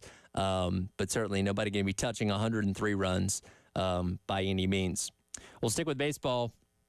We'll go to 1912. Legendary pitcher Cy Young retiring from baseball with an unprecedented record of 511 wins and 315 losses over the course of a 21-year career. It's so funny to think about the difference in workload, not just in baseball, but in all sports, from where it was all those many decades ago, 100 years ago, to where it is now. Cy Young, as I mentioned, played for roughly 21 years. Started his career with the Cleveland Spiders back in 1890 and last pitched for the Boston Rustlers in 1911. That was a 21-year career. 815 starts. That means he averaged about 39 starts per year over the course of 21 seasons. That is absolutely absurd. There's a reason that the award for best pitcher in Major League Baseball is named after Cy Young. He was that freakishly good. Records that he currently still holds in Major League Baseball. Most career wins, as I mentioned, 511. 7,356 career innings pitched. 815 career games started. 749 career complete games. Think about that for a moment. Out of the 815 games that he started, he went the distance in almost all of them. And 25 1/3 consecutive hitless innings pitched. He threw 3 no-hitters in his career, one in 1897, one in 1904, and one in 1908, and also pitched a perfect game on May the 5th, 1904. Again, if you were wondering why the award for best pitcher every single year is named after Cy Young, there's your proof.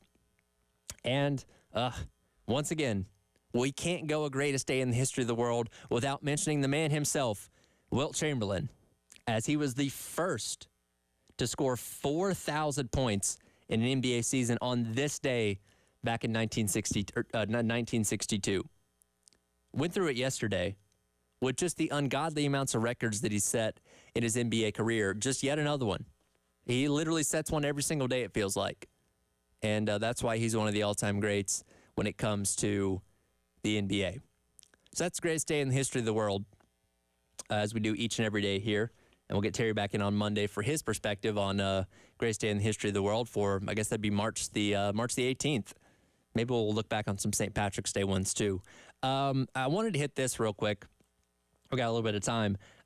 Chris and I talked about this earlier on the Gamecock Central Takeover Hour presented by Firehouse Subs. Malaysia Fulwiley having an incredible week, having an incredible year in general. MVP of the SEC Women's Tournament in the final on Sunday after beating LSU. She has this deal with Mr. Seafood to have her own sauce, a garlic butter sauce, which I'm very excited to try. And also this week, signing an exclusive deal with Steph Curry's brand through Under Armour, the first college athlete to do so. So when South Carolina takes the court for the women's tournament, she's going to be in Curry-branded stuff, and that's going to last for the extent of her college career. Big moves being made by Malaysia Fulwiley. And her first year isn't even in the books yet. We knew that she was special right out of the gate, dazzling us with the behind-the-back stuff, in that season opener against Notre Dame out there in Paris. And, so much conversation's been had about women's basketball this year about where the sport is as of right now. And a lot of people look at the star power it currently has between, the Caitlin Clarks, the Angel Reeses, Camila Cardoso here locally, as well as the big names that you have at the top from a coaching standpoint with Kim Mulkey, with Dawn Staley, with Gino Auriemma still out there at UConn. And it creates this perfect storm for interest in the sport as a whole. But a lot of people have been saying that when some of these big names move on from college basketball, the Reeses, the Cardosos, the Caitlin Clarks, among many others, and go off to the WNBA, that interest is going to be lost to some degree. I don't agree with that because I think, like any other sport, God, how many superstars of college football have we seen come and go? And we said, man, there'll never be another one of those guys to come along, right? Certainly not. And inevitably more to do. When Tim Tebow moved on from Florida, it's like, there's never going to be another college quarterback that captivates the nation in quite the same way. And we were only a couple years away from Johnny Manziel. Two different guys and captivated the country in two different ways, but polarizing figures nonetheless. And women's college basketball is going to be in the same way. That, yes, it's going to be sad to see the likes of Clark and Reese and all those go and leave the game behind to go on to their WNBA careers, but more stars are in the making. Malaysia Fulwiley being one of them. And she's done an incredible job in her first year here at South Carolina. And if the nation doesn't already know her name, I imagine over the course of the next month, with the run that this women's team is going to have through the NCAA tournament, it's going to open the eyes of a lot more people to Malaysia Fulwiley, to Tessa Johnson, to so many of these young stars that South Carolina has that are going to be those big names in women's college basketball over the next couple of years, in addition to plenty of other names across the sport and across the country that we may not even know as of right now. So, yes, you're losing some big names, but I don't think that's going to be a detriment to women's college basketball going forward. I think like any other sport, you just reload, and there's going to be new names to know, new star power to carry the sport for the next couple of years. And then when those girls move on or women move on to the WNBA, it's going to be another crop and on and on and on. Women's college basketball is in a very good place right now, a very good product with a lot of star power. And just because those stars move on to the next level doesn't mean that interest is going to diminish. And Malaysia Fulwiley, I believe, is going to be one of the big names that we're talking about for years and years to come within this sport. And she is rightfully, earning the opportunity to capitalize on that with some of these respective NIL deals. We'll come back, give some final thoughts, wrap up today's edition of the Halftime Show. Also get to your Firehouse Subs Text of the Hour on this Friday, getting you set for South Carolina and Auburn, the quarterfinals of the SEC tournament here on The Game. The Game Network. The home of the Gamecocks. 107.5 The Game in Columbia. 100.5 The Game in Florence. 100.3 The Game in Myrtle Beach. Also on the 107.5 The Game app and streaming live on The Game TV. Ever been on this date? You're a good-looking man. Thank you. Very pretty. Real soft, delicate features. They're real feminine. And thought, man, I'd rather be listening to The Game right now. Welcome in to the afternoon show. Alongside Elijah Campbell, I'm Jay Phillips. Well, just go to iTunes or Google Play and download the Game app. Sure, you may no longer be with that person anymore, but you'll never be without the game again. This is Jim Rome with the CBS Sports Minute, sponsored by Old Trapper Beef Jerky. Old Trapper, what's your beef? Yo, Cowboy fan. Rough week much? Yes, I know. I know a lot of you think that I'm some big hater, but nothing could be further from the truth. In fact, I love your Dallas Cowboys. Deep down, the Dallas Cowboys are one of my favorite things in the world because I am all about team content. I'm Jim Rome.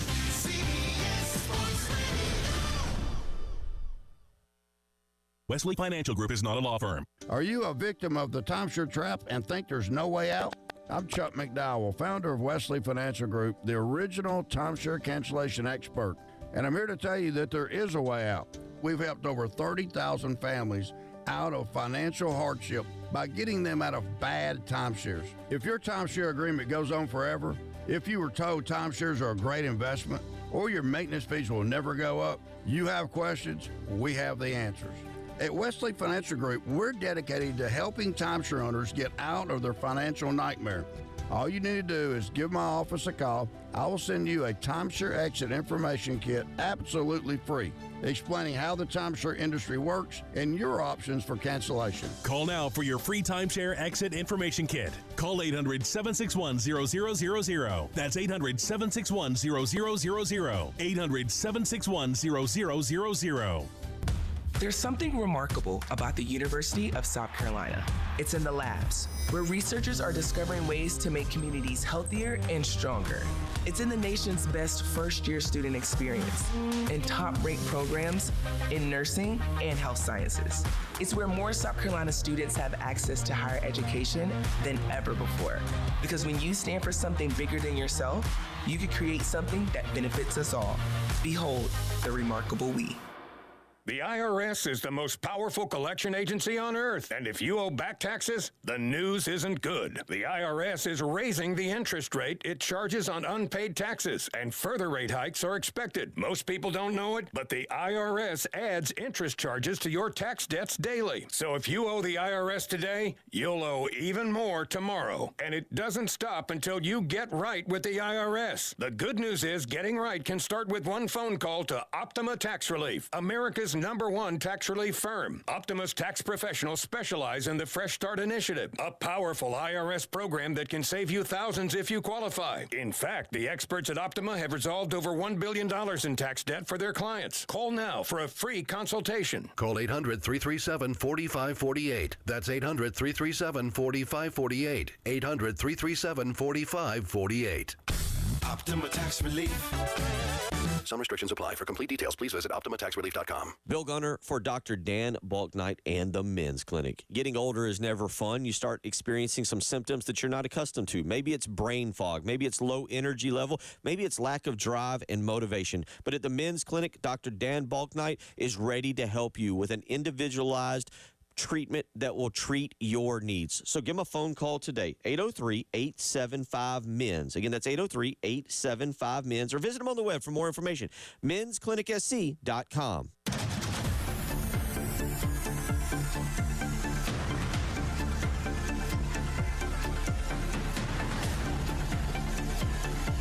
The Halftime Show, sponsored by the Men's Clinic of South Carolina. It's time for Text of the Hour on the Firehouse Subs text line on the Halftime Show. On your home of the Gamecocks in Columbia, 107.5 The Game. Also heard on 100.3 The Game in Myrtle Beach. And 100.5 The Game in Florence. And the 107.5 The Game app. Well, welcome back in. Halftime show. Tyler, Head, and Cap and Dave along with you for a couple more minutes. Again, we'll lead you right into pregame coverage of South Carolina and Auburn out at the SEC men's basketball tournament. Quick update on the quarterfinal game going on between Mississippi State and Tennessee. Just under 8 to go. They just finished the media timeout. Mississippi State still holding fort with a 20-point lead, 58-38. Make that 59-38. Jimmy Bell just knocking down a free throw there for Mississippi State as ESPN showing very distraught Tennessee fans up there in Nashville. As Cameron Matthews, is the one that made that free throw. Now 60-38. So a 22-point lead for Mississippi State in the waning minutes of that game. So, again, congrats to them. They're doing what they need to do to get themselves a spot in the NCAA tournament and, looking ahead to potentially the semifinals as well.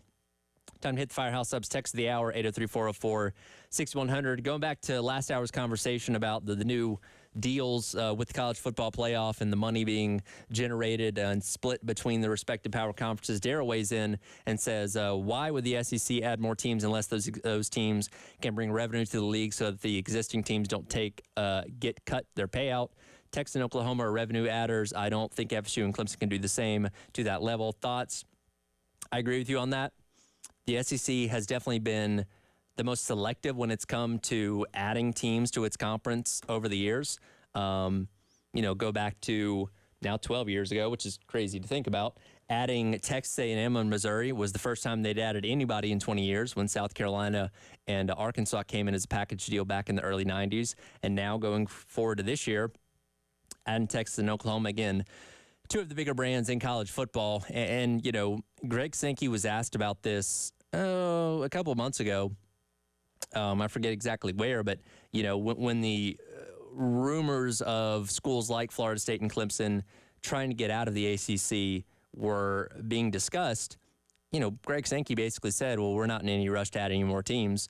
Because I think there was a prevailing thought from a lot of people within those respective fan bases that, hey, if we get out of the ACC, the SEC is going to welcome us with open arms, saying, yeah, come on, join us. Let's go to 18 teams. Not necessarily the case. And I think, and we've talked about this before, I think the SEC would be more inclined to want to add North Carolina, add Virginia or Virginia Tech before they would want to add Clemson and Florida State. Because you have two, while they're good brands, certainly, you have two states that you already exist in. North Carolina and Virginia aren't SEC states as of right now. You have the opportunity to add those states, and you add the Charlotte market, and you add the Richmond market, two very big markets in America if you added in the likes of Virginia or Virginia Tech and North Carolina, as opposed to Clemson and Florida State.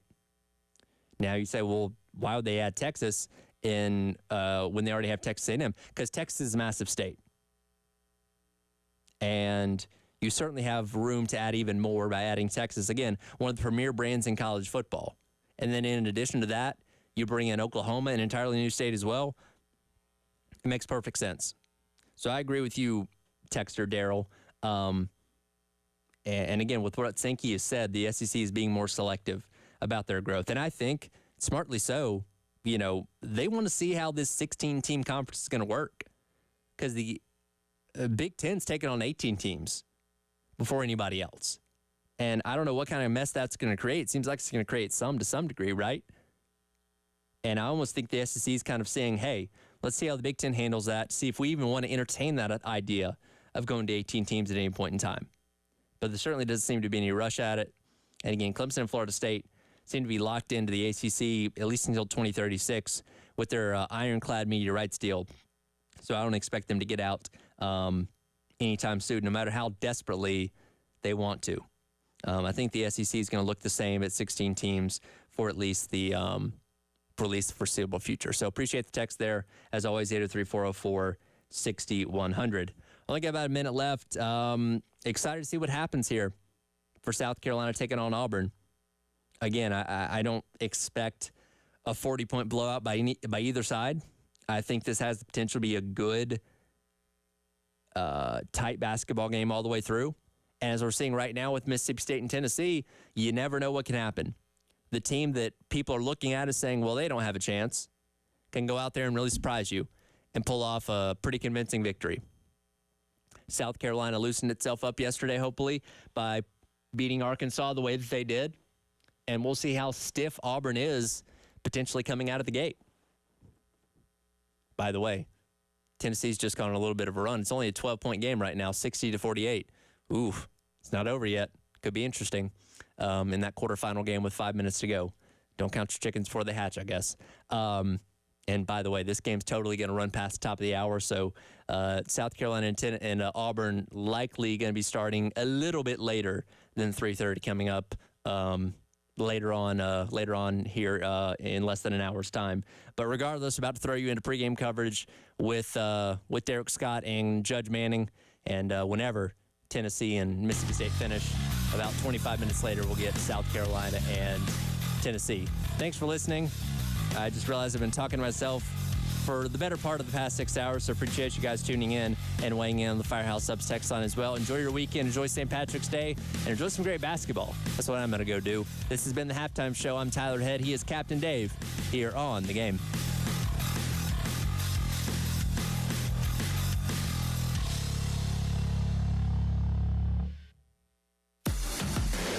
Broadcasting live from the Herndon Chevrolet Studios. This is 107.5 The Game. A great selection of new Chevys is available now at Herndon Chevrolet. The lot is packed with inventory and more is on the way. So shop your hometown Chevy dealer today. Stop by or shop online today and see why Herndon Chevrolet makes you smile.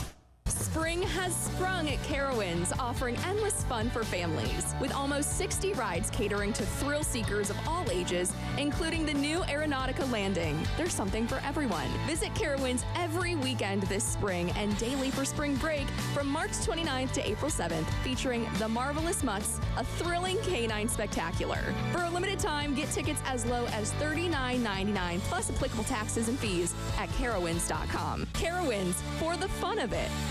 Golf enthusiast, immerse yourself in the perfect business and social networking experience while enjoying the thrill of the game at the Players Club. Nestled on the 1600 block of Main Street in Columbia, the Players Club offers the ideal venue for making business connections and holding corporate events with their luxurious lounge for cocktails and delicious food. And for a limited time, the Players Club is waiving all initiation fees for new member signups. Take a tour. Call 803-608-7692 or playersclubsc.com.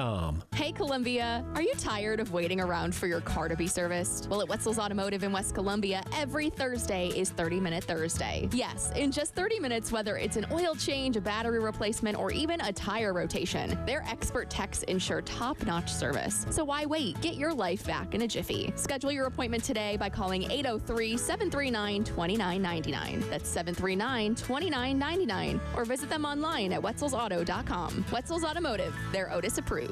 At the Samuels Reynolds Law Firm, we know how serious injuries change people's lives. I'm Jason Reynolds. When you're involved in a major car or truck accident, my team is on your side.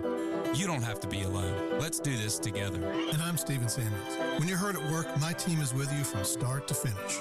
We're people with a passion for helping injured workers. Bring your case to us and stop the worrying. We've got this. Samuels Reynolds. True injuries, true lawyers. 803-779-4000. Post-tax tax entitled with approved credit. Call 888-320-6359 for details. JT is throwing a party this weekend for Kia Mania. JT's giving away a new Kia Saturday 5 p.m. at both the Greystone and Killian Road locations. So come on out. Plus, there's food, fun, and games for the kids Saturday and Sunday. Everyone who comes can spin our prize wheel for cash and prizes. JT is loaded with new 2024 Kia Souls, Sportages, and Fortes. 0 down, 0 payments for 6 months. JT gives a huge cash back check with every new Kia. JT's Kia Mania is back. If you are considering selling or buying a home, you need to call Steve Hood at Southern Charm Realty. He has the experience and knowledge you can trust. Want to know what your home is worth? Go to LakeMurraySteve.com and get an instant property valuation. Their user-friendly website is easy to navigate and updates new listings every 15 minutes so you can get the listings first. Bottom line, Steve's going to save you money on the cost of selling your home. Give Steve a call today at 803-722-0136 or go to LakeMurraySteve.com. 803-722-0136. If you have a pest problem, stop taking online advice from someone named Pretty Bubbles 82 and talk to the 75-year professionals at Dodson Pest Control. Visit DodsonBROS.com to find an office near you. Dodson, the pest professionals you trust. Music fans, on Friday, March 22nd, a very special night is coming to Columbia. Southern Songwriters with Patrick Davis, a national television show produced for SCE TV and American Public Television, is taping live at the historic Chappelle Auditorium at Allen University. Patrick will be joined by Drew Holcomb, David Ryan Harris, and Sean Mullins. This show will air on more than 300 stations this summer, and you can be part of it. Tickets are on sale at southernsongwriters.com or patrickdavismusic.com. One night only, March 22nd in Columbia. Powered by Integrated Media, The Game TV. Sponsored by Shepherd's Glass, a true reflection of quality. The Game TV. Sponsored by Shepherd's Glass, WNKT FM, Eastover, Columbia. Hey, this is South Carolina DQ Smith. You listen to 107.5 The Game, the home of the Gamecocks. A Cumulus media station.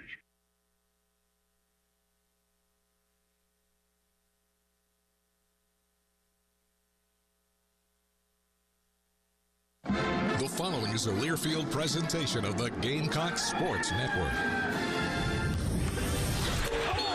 Here come the Garnet and Black. Let's go. Double team, throws it away. Jacoby Wright with the steal. Jacoby Wright races the length of the court and lays it in with the left hand. Here's Michi with a steal at midcourt. He'll go in and lift off for the two-hand flush. B.J. Mack in the low post, double team, feeds it to Murray Boyles. He dunks it and he's fouled. Michi will drive the right side. Splits between defenders, has his shot blocked. Cooper tries a three before the buzzer. Yes, sir! This is the countdown to tip-off on the Gamecocks Sports Network from Learfield. Now, to get you set for today's game, let's head live to Bridgestone Arena in Nashville, Tennessee, and the voice of Gamecock basketball, Derek Scott.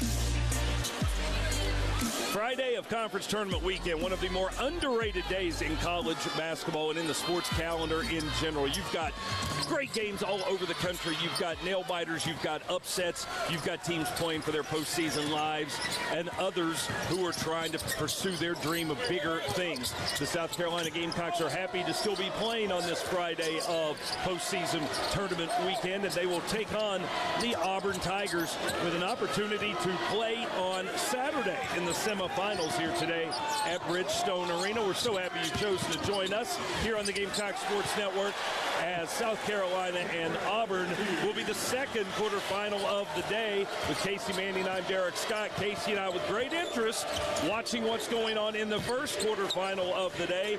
Casey, I dare say we didn't see anything like this coming. Well, I thought Mississippi State had a chance, but not a 17-point lead, is it right now? It was just cut. But, I mean, they played terrific against us both times. If they're making their shots, Derek, and they're making them today, they're a really tough out. They lead the number one seed, Tennessee, the regular season champs, the Volunteers, 67-53 with 2 minutes and 37 seconds left. And Casey's right, the Bulldogs have made almost 58% of their shots against what is considered, if not the best defense in this league, one of the 2 or 3 best defenses in this league. But State has kept its cool, and they have made big shots when they've had to, and then at the other end, Tennessee hasn't been able to throw it in the ocean, as the old saying goes. Well, they can't connect and check. That's one big thing, and if he's not going strong, Tennessee has some difficulty with others scoring. Like you'll have Ziegler go 1 for 8 or 2 for 7 or something like that. Then best could be, if he's not making a shot, then Tennessee is in a little bit of trouble. Yeah, and Connect is only 4 for 14 from the field today. He has 14 points, but as Lamont Paris talked about when we played them both times, he's going to get points, but if you can make him inefficient and shooting it a lot more than he might want to get to those points, then that's a win, and that is certainly the way that it has worked out today so far for the Bulldogs. The Gamecocks had it all working their way yesterday as they defeated Arkansas 80-66. Casey, when you talk about that ball game, Carolina had 52 points in the paint. That was their high water mark for the season. Ironically, it broke the previous high, which had come last Saturday against Mississippi State. The last couple games, the combo of B.J. Mack and Colin Murray Boyles has just been tremendous. Well, I knew we had to put pressure on the rim, get into the paint, and Michi has been driving to the basket the last 3 or 4 games. But what terrific play we've got of B.J. Mack and Colin Murray Boyles. I mean, they've been terrific. Today, it may have to be a similar approach as Auburn. When I was saying earlier, if Tennessee's not the best defense in the league, maybe it's one of the best.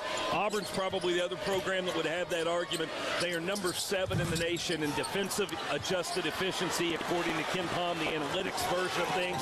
They've got the 5th best field goal percentage defense in the nation, second only to Tennessee in the SEC. They're second in the league in 3-point percentage defense. It is hard to score against Bruce Pearl's squad.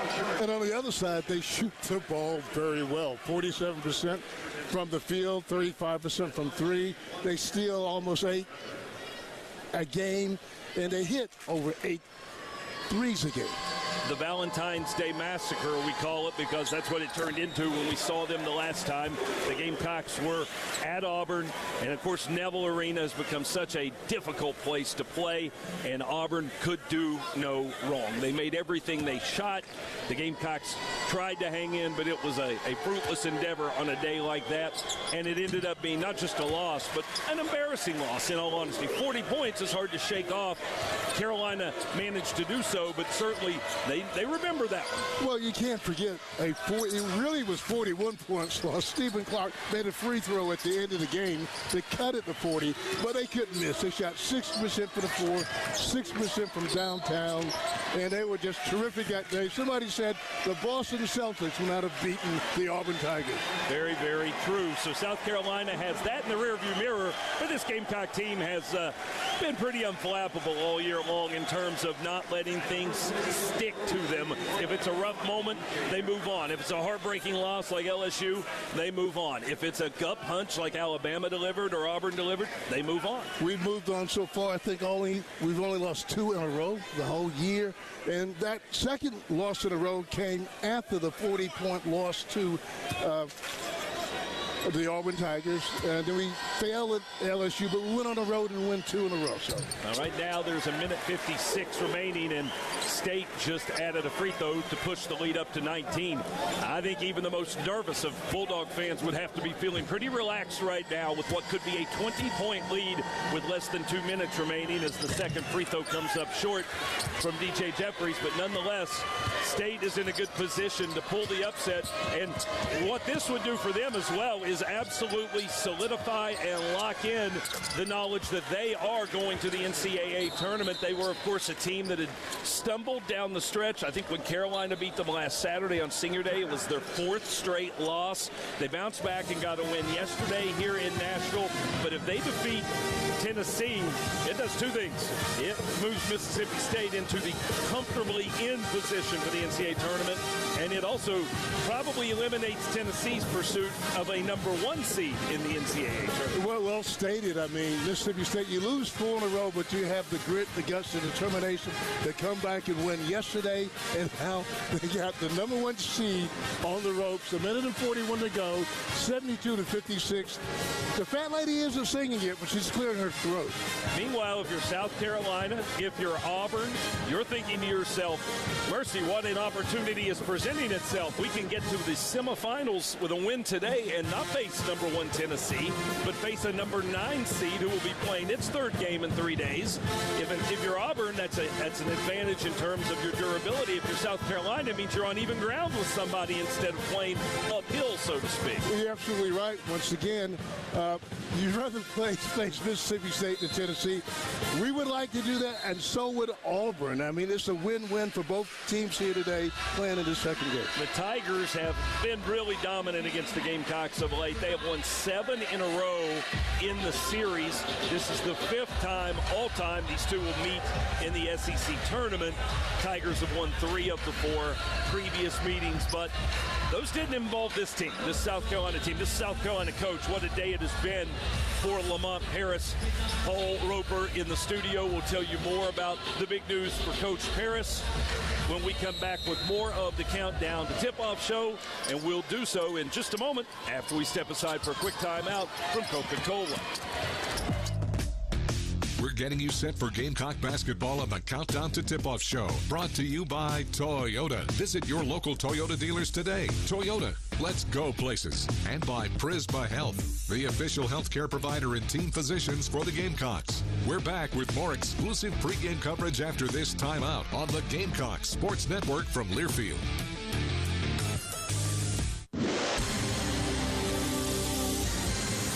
And we're back with breaking news. Coke Zero Sugar might be the best Coke ever. That's right, Jim. Coke Zero Sugar is a must-try for any Coke fan, so make sure you... Jim. Jim. We're on the air. Ooh, yes, this tastes like the best Coke ever to me. Your thoughts, Jen? Well, can I have a sip? Jen, we're in the middle of reporting the news. I need to try it first. Hey Gamecocks fans, I'm men's basketball coach Lamont Paris, and I want to encourage you to fly local. From takeoff to tip-off, myself and the team support our local airport. For more information about the official airport of the Gamecocks and for a list of CAE's nonstop destinations, visit flycae.com.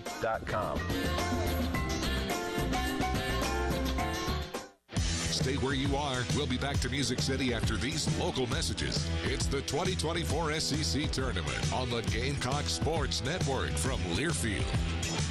Hey, Scott here from Traditions Fine Jewelers. When it comes to diamonds, everybody knows that we have the best selection. But did you know that we also have the best prices? How do we do it? In Mine Diamonds, we work directly with the largest cutters, and in lab-grown diamonds, by working directly with the growing laboratories, which allows us to offer you the best quality at the very best price. Like a lab-grown 1-carat diamond for just $999, or a 2-carat for just $2,999. We've even got a beautiful colorless 3-carat diamond for just $4,999. And once you've picked your diamond, we can help you pick exactly the right engagement ring style from our selection of over 1,000 rings, or we can help you design a custom ring that meets your exact specifications. So do your homework and see what diamonds are selling for online, and then come see us. You'll get exactly what you want at the very best price. Only at Traditions Fine Jewelers, 5134 Sunset Boulevard in Lexington, and in Sandhills, where the Midlands get engaged. The home of Gamecock basketball, 107.5 The Game. Sponsored by AAA Heating and Air, offering 12 months, no payments or no interest. Online at callAAAtoday.com. Welcome back to pregame coverage of Gamecock basketball. Now it's time to check on scores from around the country. Let's head back to the Learfield Network studios.